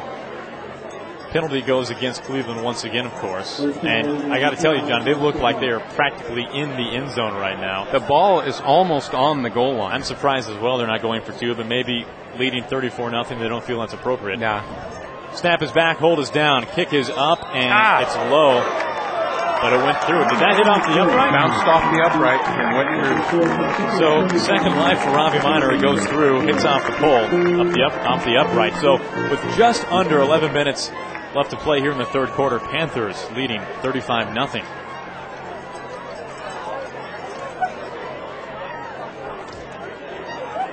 Remind you once again, friends, the Alumni and Field Relations Office wants you to know that you check your calendars because Principia is coming to town. The Coast to Coast Tour kicked off Tuesday, October 28th in St. Louis, and then it's leaving the Midwest and going on to 7 other states: Colorado, Florida, Washington, Oregon, California, New York, and Connecticut. So if you live in Louisiana, you're out of luck. But if you live in New York, Connecticut, California, Oregon, Washington, Florida, or Colorado, start looking for Principia coming to your town. Check out principia.edu/coast to coast. One word, coast to coast. Under 11 minutes to play in the third quarter. Panthers leading 35-0. Larry Patterson has scored 3 times tonight. Dante Lewis started this game off with a 20-yard touchdown run to the left side. And Jeremy Gilman received a touchdown pass from the quarterback Taylor Gibb. That's your scoring summary so far tonight. Panthers will kick off. A beautiful end-over-end kick. And Cleveland will just let that go right through the back of the end zone, and a wise decision. That was Jonathan Terry there to return the kickoff. That's the third touchback we've seen tonight from the kicking unit here for the Panthers. So Cleveland will take over the 20-yard line, looking to get something going offensively for the first time really tonight. Remember, if you're a junior or a senior high school student and thinking about college, as Craig Fredrickson was just telling you at halftime, you can come experience Principia College for a weekend. Visit classes, stay in the dorm, and experience the great place that Principia College is. And Principia will cover most of your travel expenses. 4 receivers to the right side for Cleveland as they start here in the third quarter. Jarrett Wilson in the shotgun. A little flare screen pass to his right receiver parallel with the line of scrimmage. He's wrapped up by a host of defenders. A whole bunch of Panthers were there to make the tackle. Nathan Dale, number 5, one of the first to make that tackle.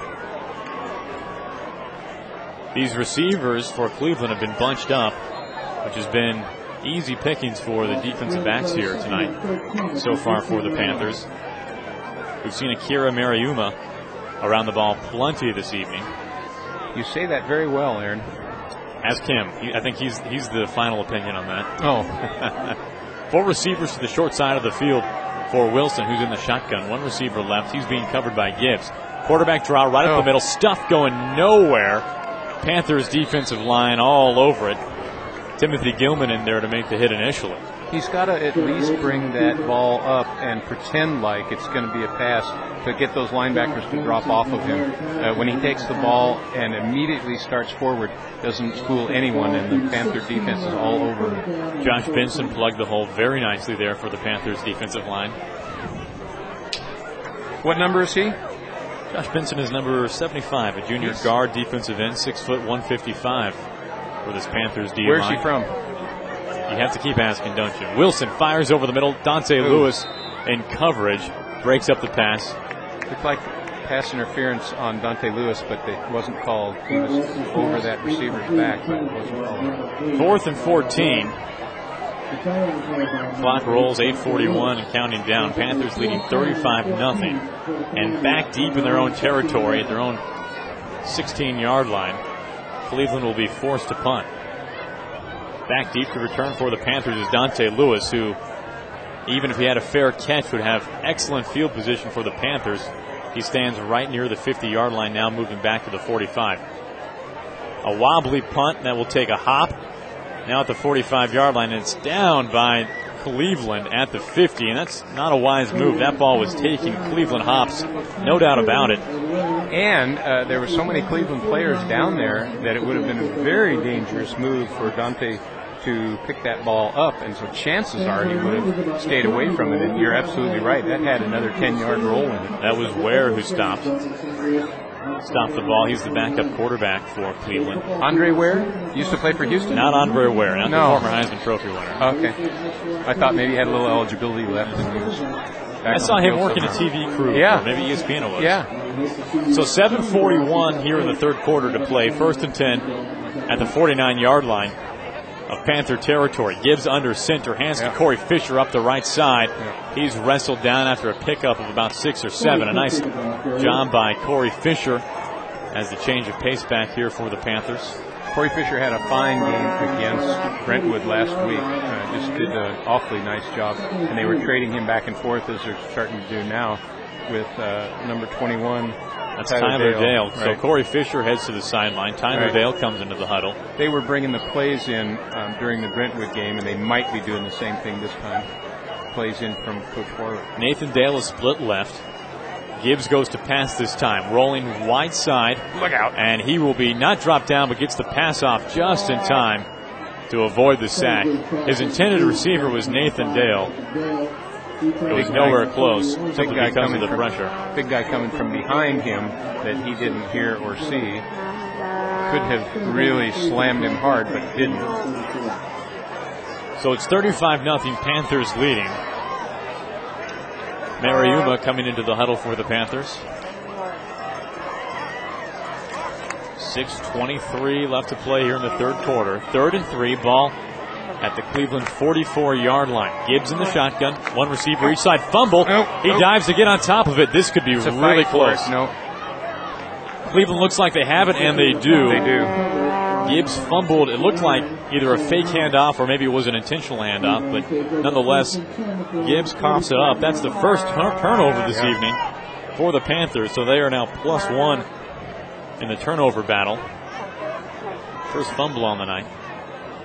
And it's a kind of a tricky offense for the Panthers because, John, as we've talked about, they do the counters so much and so many fake handoffs, and problems like that, you don't want to say they're unavoidable, but they sure are tough to avoid when you're putting it into a belly and taking it out constantly. It's not surprising that fumbles in the backfield happen. You're absolutely right, Aaron, and that play by Gibbs, he's done an excellent job at making these fakes, and unusual for him to turn the ball over.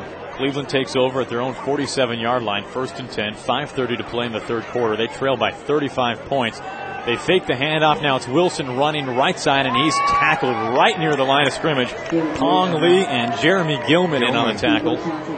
55 and 36, we've called their numbers many times tonight, and undoubtedly will again on Monday night if we get that far. Both fine players, improving nicely all the way along. Jarrett Wilson, the quarterback for Cleveland, appears to be a little slow to get up. He's limping back into the huddle as the trainers for Cleveland are coming over, and that would, no question, be a big loss. It doesn't look like he's heading to the sideline, although time will tell, but he is definitely the offensive playmaker for the Cleveland team. We told you about this during the first half, but from the earliest athletic events more than a century ago, Principia athletes have always distinguished themselves in competition by the quality of the character that they display.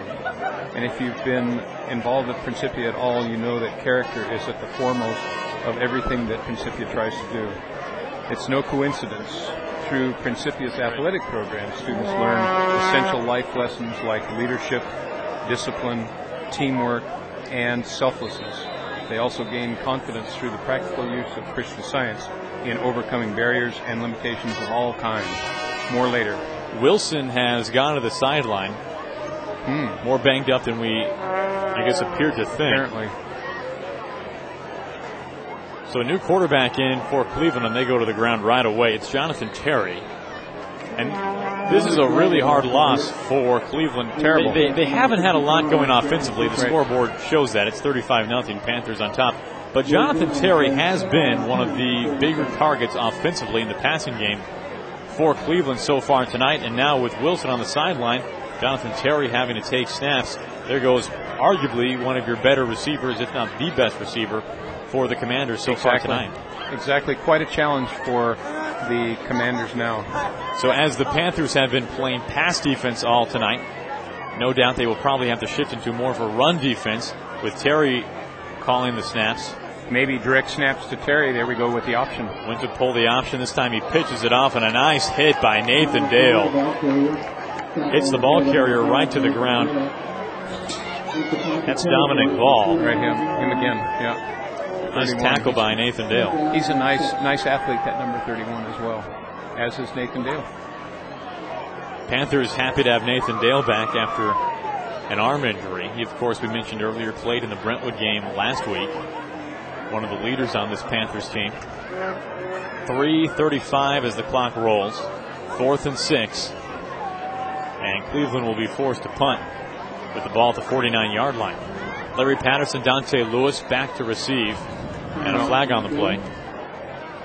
Boy, that's quite a daunting feeling, I would think, if you are the Commanders and you're back to punt and you look down the field and you see those two ready to receive your punt. Two fine ground gainers, and you're thinking, should I kick right? Should I kick left? Kick out of bounds. What should I do? Kick out of bounds. A good move. Timeout called by the Panthers. They lead 35-0, 3:24 left to play in the third quarter. Let me finish this one, Aaron. One student put it recently before coming to Principia, I'd never encountered teams that strive for an excellence greater than simply winning. The athletic program at Principia is educational in the grandest sense. As a longtime Principia coach put it, the object of playing the game is to win. The purpose, different from the object, the purpose of playing the game at Principia is to grow spiritually. What students learn through their athletic experience translates to other areas of their lives. What could be more satisfying than to support and celebrate this worthy purpose? If you'd like to send a gift to Principia's Gold and Blue Fund, visit www.principia.edu. Check Click a Gift to make your contribution. 3:20. Ready to go again? Panthers timeout is over. 3:24 left to play in the third quarter. They lead Cleveland 35-0. Dante Lewis, Larry Patterson back to receive the punt. Cleveland punter stands at his 40-yard line. End-over-end punt, unlike one we've seen so far tonight. It's short, takes a hop of the 30. Dante Lewis will pick it up, running right side. But it looks like it's waved dead. Possibly, did Dante Lewis call fair catch before that? I didn't see him move his hand. It looks like, judging by the public address announcer, Keith Preston, it sounds like he did. Must be. That's the only reason why they would call that dead without a penalty. Yeah. So, Panthers take over with fairly good field position. They're at the 29-yard line. 2:48 left to play in the third quarter. They lead 35-0.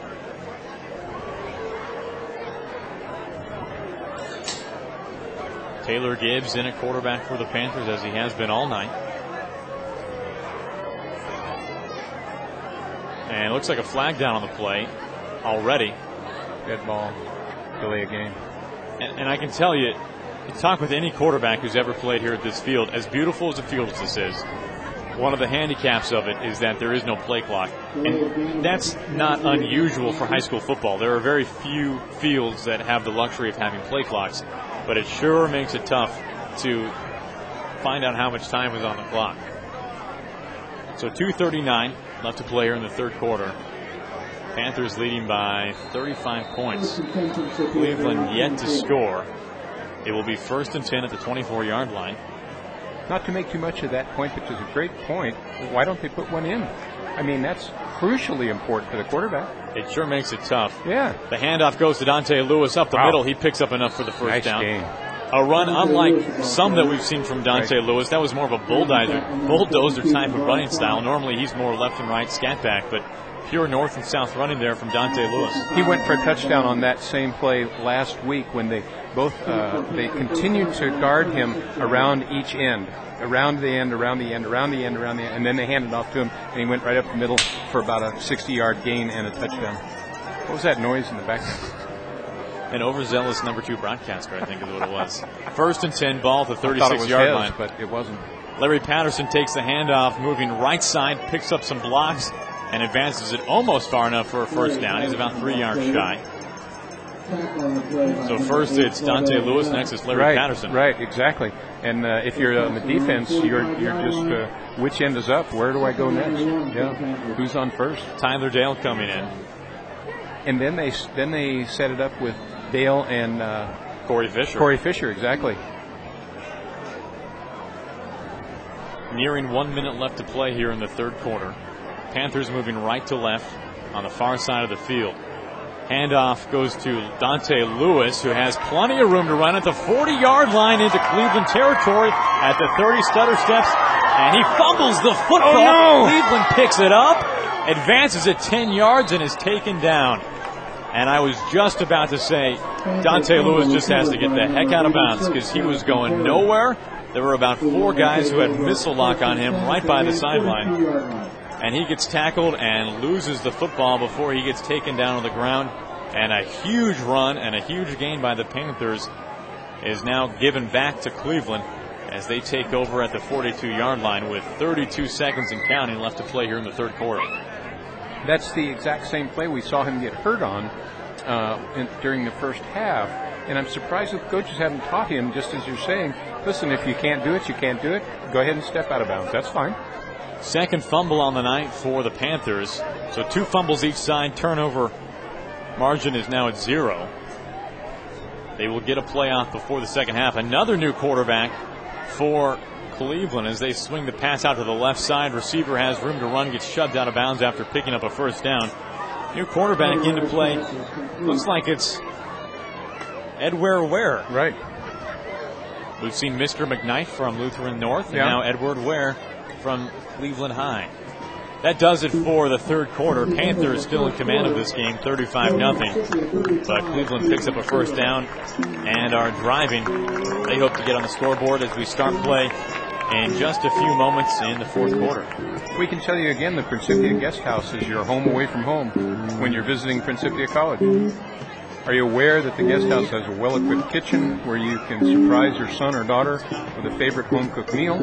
The pleasant dining room provides a quiet home setting where your family can celebrate a good game, a special accomplishment, or simply being together as a family. Now, if cooking isn't in your plan, just open the guest house freezer. It's always fully stocked with a variety of ice cream flavors. There are many ways to enjoy a visit to Principia College and a stay at the Principia Guest House. Pick up the phone and dial 618-374-5390. A member of the guest house staff will be happy to answer questions and help you book your stay. And I can personally testify to the fact that it's a beautiful building with wonderful accommodations, a beautiful staff. I've stayed there many times. Sometimes I say the wrong thing around the house and my wife kicks me out and I'm either on the sofa or I go down to the Principia Guest House. 1st and 10, flag on the play. They go to the air right away, Cleveland that is. The pickup about 5 yards, 4 yards make it, but a penalty is down. We mentioned earlier before the break, new quarterback in for Cleveland. It's Edward Ware, excuse me. False start against the Commanders. Panthers leading 35-0.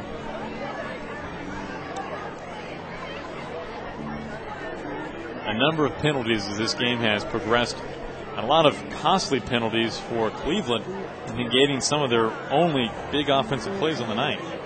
You know, the more and more that you watch and study football, the more you see that penalties and turnovers dictate the winners and losers of the game so often. And we're not seeing it here. Principia is clearly the better football team tonight, but still the turnovers and the penalties are playing a role. And there's no doubt about it. Turnover margin right now is even. Both teams have fumbled twice. No interceptions thrown on either side. Ware in a quarterback for Cleveland. He's in the shotgun. 11:27 to play in this game. Panthers, deep safety. 4 receivers to the top, 1 at the bottom. Ware looks to throw right side now, steps up to run it.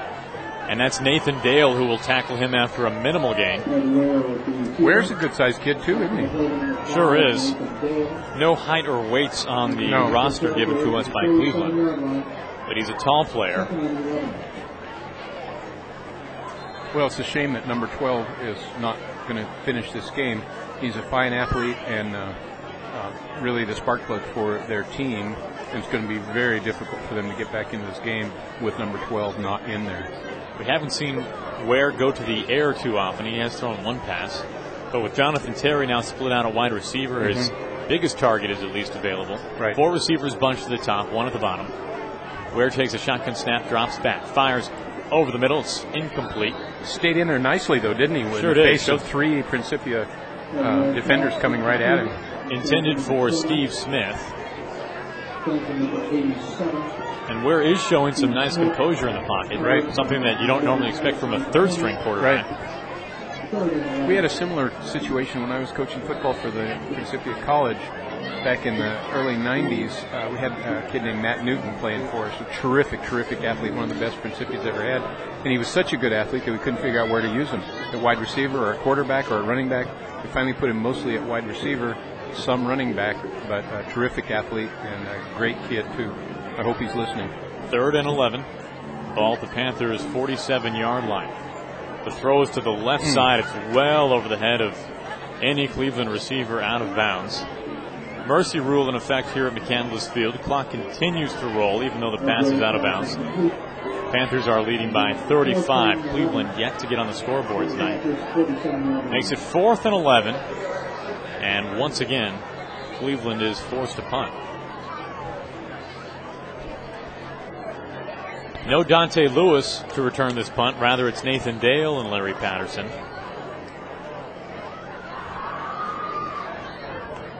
Punt is off. It's very shallow, end over end, bouncing out of bounds. So you could have put anybody back there. Wouldn't have made any difference. Goes out of bounds at the Panthers, looks like about the 25-yard line. And that is where it is officially spotted. So it'll be 1st and 10 at the 25 with just under 9 minutes left to play in this football game. Panthers leading 35-0. Packed crowd here in McCandless Field tonight. It's been a terrific game. Hasn't been too close of a game. But what a great way to start this postseason off. And it's worth noting, if the Panthers, in fact, hold on to win this game, and right now there's been no evidence to the contrary as they lead by 35, this will be the first ever playoff victory in the history of Principia football. Second time they made it to the postseason. First victory.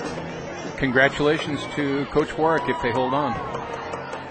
Gibbs takes the handoff. The counter goes to Larry Patterson, who's wrapped up by 3, make it 4 Cleveland defenders. He won't pick up many. Larry Patterson, the ball carrier. Cleveland is probably, well, not probably, is not the most formidable playoff opponent. Because the Panthers beat Brentwood last week, the Panthers then, as a result, get the benefit of playing Cleveland tonight. Had they lost, the Panthers that is, and Brentwood had won, Brentwood would be playing Cleveland tonight, and Principia would be forced to play number 1 ranked Maplewood. So there's the scenario for you, or what has developed rather. 7:36 to play. Handoff is up the middle. Tyler Dale is the ball carrier. Faked me out. Taylor Gibbs, who's still in the ball game, faked an end around to somebody. A lot of fakes on that last play, but in any event, it's Tyler Dale who gets the carry. Now Corey Fisher coming into the huddle. Probably bringing the play in. A nice pickup, shy of the first down. It's 3rd and 1. Just at around 7 minutes left to play. Panthers on top by 35. You know who's having a fine game, too, is Stuart Hoffman, number 50, the offensive center. He's always a fun one to watch play. He is.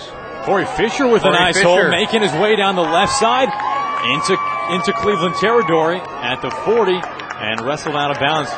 Maybe one of the biggest runs on the year for Corey Fisher. Right. Nice game. A very nice run by Corey Fisher late in this ball game. And if I'm Coach Brad Warwick, I say Corey Fisher and Tyler Dale get in the ball game. You carried the rest of the way. Dante Lewis, Larry Patterson, find yourself a seat on the pine because there's just no need. No, there's absolutely no need. We've already seen both of those players, Dante Lewis and Larry Patterson, getting tweaked up with some minor injuries tonight. Fortunately, they haven't been anything serious, and as I say that, I see Dante Lewis on the sideline with his helmet off, so his night more than likely is already over. I think you make a great point there. There's no point in it. Gibbs hands off to Larry Patterson, rolling right side. He's wrapped up at the 30. Notice how he fell forward. That was wonderful. He could have easily been tackled and fallen backward, but he falls forward and gains another yard or two. Larry Patterson has had quite a game for himself tonight. He scored 3 times, broken some huge runs. We unfortunately don't have the pleasure of having up-to-the-minute statistics up here in the press box, but they will all be put in tomorrow. I'll be very interested to know what his yards per average or per carry is on the night, because he's ripped off some very lengthy runs. So 5:30 left to play in this ballgame. Panthers leading 35-000. Nathan Dale, Corey Fisher rather, gets the handoff up the middle. They fake to Nathan Dale on the end around. Good thing you're not on the defense. You'd be tackling the wrong guy every time. It'd be 42-0 if I was out there. I wouldn't be tackling. I would be telling people who to tackle. Oh, yeah. I'd become much better at that. Yeah. So Panthers putting together a nice drive here. It's 3rd and 1. Ball is at the Cleveland 29-yard line. Nathan Dale in the backfield. Handoff this time goes to Nathan Dale. Moving left side, picks up plenty for the first down. He could get into the end zone, and he does. Touchdown, Nathan Dale. Just adds one more onto this total. Nathan Dale has already scored 3 touchdowns this season on the ground. Came in with a 26.3 yards per carry average on the Unbelievable. Yeah. And that one was for 29, so he keeps true to his average. He's in for the touchdown. Panthers leading 41-0. 4:46 to play. Robbie Minor on for the extra point. Taylor gets the hold.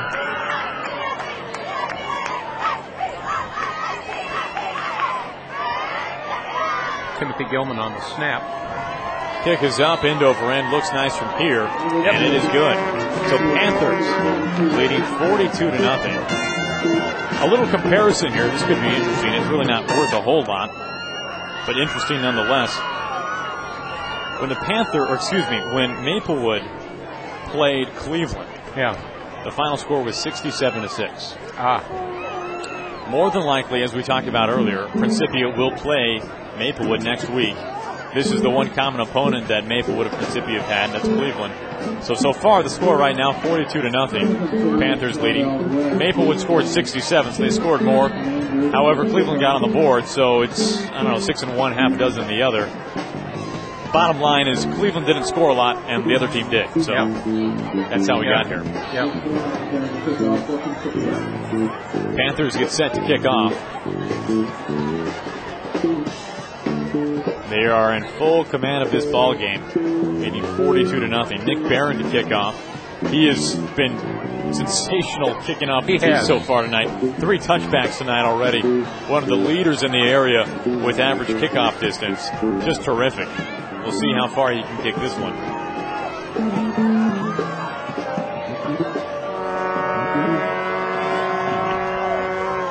Kickoff is end over end, and it's more of the same. It's fielded very deeply. It takes a hop at the 5-yard line. It is returnable. And a huge stop by Pong Lee. Beautiful tackle. A slashing tackle. What a job by Pong Lee. That's the second big hit of the night. Coming along nicely. Fine player. And that wasn't just a highlight tackle from a standpoint of just a big collision, but that was actually a perfect form tackle on the return. Pong Lee, just a tremendous athlete tonight and all season long for the Panthers. And he's only listed at 5'11", 165. Is he that small? 165? Rosters are never fully accurate, but they're at least ballpark. So you know he's not going to be 200 something. He's playing well above 165. 4 minutes left to play in this ball game. Panthers leading 42-0. First and 10, ball on the 15-yard line for Cleveland. Robbie Minor in as cornerback. He's on the near side of the field. Corey Fisher, it looks like. No, pardon me. Check that. And as I say that, timeout taken by Cleveland. So they look to talk things over a little bit. Panthers on top 42-0. You're invited again to join the Principia College Music Department every Friday during the academic quarter for Music at Davis. Music at Davis is a live performance venue where students and faculty and staff musicians showcase their talents. The program is varied and unique each week, and the performances have no charge. Music at Davis is held every Friday during the academic quarter at 1 p.m. in the Davis Music Hall on the Principia College campus. And you can hear replays of Music at Davis for Saturday morning, Saturdays. Check the program schedule for details. After the timeout, Commanders will take over at the 15-yard line, 1st and 10. 3:55 to play here in this ball game. Panthers with the commanding lead. Solid execution on really both sides of the ball tonight for the Panthers. Something to build on for presumably next week's game. Exactly. Good point. One deep safety back for the Panthers. A little trickery here for Cleveland as they throw back to the quarterback, and it's completed along the right side. That was reminiscent of the Kansas City Chiefs this last weekend. We saw Malcolm Kelly throwing to Tyler Thigpen in a similar play. This was the handoff to the wide receiver, who then throws it down the sideline to the quarterback. That's exactly what happened here as Cleveland picks up a first down. Ricky Shaberg on the tackle on that one, number 85. He's a 5'8", 200-pound senior. And Shaberg is the name I was trying to say before we went to the timeout break. He is now playing deep safety for the Panthers. The job of don't let anything get behind you. 3 minutes left to play in this ball game. Easier said than done, I will tell you for sure. You're right. It sounds extremely simplistic, but it can be very difficult. Here we go. Running to the left side this time, and Robbie Minor with a huge hit at the 40-yard line. Terrific stuff by Robbie Minor. And you can tell he's been waiting a long time to make a tackle like that, and he gets his opportunity, and he makes good on it. Nice play by Robbie Minor. Robbie Minor at 5'5", 130 pounds. He's a physical specimen. He truly is. 2 minutes and 30 seconds to play. 2nd and 8. A pickup of only 2 thanks to a solid tackle by Robbie Minor. Yeah. Ball on the Cleveland 41-yard line. 2 receivers to each side for the Commanders. They look to go to the air. Rolling to the right side, passing short. Falls to the ground at the feet of, looked like Jonathan Terry, but in fact it is Steve Smith. Steve Smith is the tight end for Cleveland. Clayton Keller Tuberville, number 2 on the coverage there. They haven't called his name very often, but he did a nice job. Actually, that's a last-minute roster change, John. That's actually Conrad Bollinger, who's wearing number 2 for the Panthers. Bollinger. We've had a number of numerical roster changes for both of these teams. Been fun keeping up with that. 1:40 left to play. Cleveland will look to pass again. Good pressure on the quarterback. A lame duck, and it is intercepted along the left sideline. Did they say he caught it? Yes, he did. We'll now find out who it was. That 10. Was awfully far away. That's Spencer Clevenger. Right. I know he has at least one other interception this season. So that's at least his 2nd. Nice job by Spencer Clevenger making his way on really a pass into no man's land. Right. Nice job by Clevenger tracking it here tonight with the lighting here at the field. Quite a duck thrown up by the quarterback. So Panthers will take over and look to just run out the clock. It won't be hard. They lead 42-0. Clock is rolling at 1:15. Timeout on the officials. So Corey Fisher will come into the huddle along with Matt Jones. And I think it's safe now to start talking about next week's game. Yeah. With now 1 minute and 15 seconds left to play with the Panthers in possession, 1st and 10 at their own 46-yard line. Panthers will be very curious to go home and check the internet and find who won the Brentwood-Maplewood game this evening. That is who the Panthers will be playing in 5 days. That will be Monday night. Some Monday Night Football. Brentwood has a chance in that one. They're a fine football team. They are a good team. Maplewood's a good team, but Brentwood, they'll give them a game. New quarterback in for the Panthers as the handoff is to Corey Fisher, who picks up enough for a first down. New quarterback is Matt Jones, and For Taylor Gibbs' sake, he's happy he wasn't in there because somebody on the defensive line for Cleveland got right through and tackled Matt Jones the instant he handed the ball off to Corey Fisher. He was lucky to get the ball. Sportsmanship by Cleveland. The player comes up over to Matt Jones after the play and pats him on the back and helps him up. So even in defeat, Cleveland is showing some class and sportsmanship. Clock is rolling at 43 seconds. Jones will go under. Kneel down here. I guess you do. Goes under center and takes a knee. Yeah. And that will just about do it for this ball game. 32 seconds left to play. Game is all but over. Nothing but formalities at this point. That's your favorite play if you're the quarterback, isn't it? That's the best. Can't go wrong. Yeah. Tough to mess that one up. Panthers just 20 seconds away from their first ever playoff victory. You can hear the crowd start to get a little more excited about this as this game is coming more and more within reach. Crowd is now counting down 5 seconds, 3 seconds, 2 seconds, and that will do it. The Panthers have won their first ever playoff game in the history of this football program. It's a long time coming. Panthers didn't make it the first time. That was in 2001. Couldn't squeak out a victory then. But this time, 2008, against Cleveland High School, they win in commanding fashion, 42-0. What a game. What a game by this Panthers team, both offensively, defensively, and also on special teams. You can thank Robbie Miner and Pong Lee for some terrific special teams play. So now, John, on to next week. Monday night will be the next playoff game for the Panthers as they advance to the second round for the first time. They will play the winner of the Brentwood-Maplewood game, which could very well be over by now. We don't know. It will be played right here at Principia. That is the official word I just received from various sources up here in the press box, as now the crowd, the student body, storms the field in only Principia upper school fashion. It wasn't quite Texas Tech, Texas, but it was the next best thing. But it was good. As these football players here at Principia are the closest thing you can be to a student body hero. First victory ever here for the Panthers in postseason play. Just a terrific night for everyone involved with Panthers athletics. You know, Aaron, I talk to Sean Brown every week. We've been friends for a long time. I've had him in class several times. He's a great guy and a terrific coach, coming along just masterfully. As I said earlier, his sister is the best athlete in the family, but nonetheless, and Janine might be listening tonight, but nonetheless, Sean coming along with leaps and bounds. And I'm impressed with the coaching staff of the Principia Upper School. Brad is bringing them along nicely. He's calling good plays. Sean's doing an excellent job with the defense. It won't surprise me at all for them to be victorious Monday night against either opponent. And what might do it for them is how well they're coached. The thing that you can really track from game one up through tonight for this Panthers team is that from very early on they've established an identity. You know what you're going to get when you watch a Principia Panthers football team.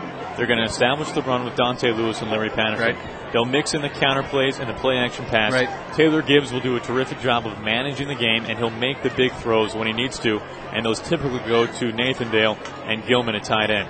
So offensively, that's the blueprint. It happens every week, or at least it is employed every week. Very rarely has it not worked. Panthers have only lost 3 times. They've won now 8 games. Their regular season record was 7-3. So I think everyone knows what to expect from the Panthers, and that's got to be most reassuring to these players because they have an identity on offense. Defensively, they're undersized, as every year, but they have found ways to utilize their speed and keep up with even bigger offenses, and it's become very effective for them. As we said earlier, they've won their last 5 games and on average are only letting up 17 points per contest, scoring 35. And with an offense like this, you can afford to let up 17 points because you know that the offense is going to be right back on the field and could score literally with each and every handoff. Especially that counter play, which we saw several times tonight, worked so well. They worked it against Brentwood last week for at least twice as many times. And so either Brentwood or Maplewood will be prepared for it. But still, that's a tough play, as we pointed out during the game. Tough play to defense. If you're on the defensive line, you don't know where that ball's going. If it's coming up the middle, it's going right, it's going left, or he's even going to pass out of it. So Panthers, regardless of who they play, Brentwood or Maplewood, will have a tough test in 5 days, Monday night. Panthers probably hope it's Brentwood, considering that they just beat Brentwood at Brentwood with the final score of 36-14. So for their sake, they're probably hoping it's the Brentwood Eagles. But more than likely, it will be the Maplewood Blue Devils, who are undefeated. They went 10-0 in the regular season. They are ranked number 1 in Class 2, averaging 49.4 points a game offensively, allowing just under 5 per game. So a solid team, those Maplewood Blue Devils. We will have that game for you right here on Principia Internet Radio. That will be Monday night at 7 o'clock. Pre-game show starts at 6:55. I would urge you, everyone listening in, to keep posted with the Principia Internet Radio schedule. You can get there just by where you are right now, actually. It's principia.edu/radio, and there you will find the full, complete schedule of PIR Radio. I only caution that just in case the location is moved, and the time will be 7 o'clock, but if the location is moved, we may not be able to broadcast the game. But word is that it will be right here at McCandless Field at the Principia Upper School campus. The reason I'm kind of cautious telling you that is because tonight before the game, that really seemed more like a rumor. And now as the game is more concluded and over with the Panthers winning 42-0, various sources have said that it is indeed a fact. It will happen at 7 o'clock right here Monday night at McCandless Field and will be carried on PIR. But all that being said, as exercise caution, check that schedule and make sure that it will happen on PIR at 7 o'clock next Monday night. So, for my partner, John Glenn, I am Aaron Goldsmith. It's been a pleasure bringing this first ever playoff victory to you right here on Principia Internet Radio from McCandless Field at the campus of Principia Upper School in St. Louis, Missouri. Good night.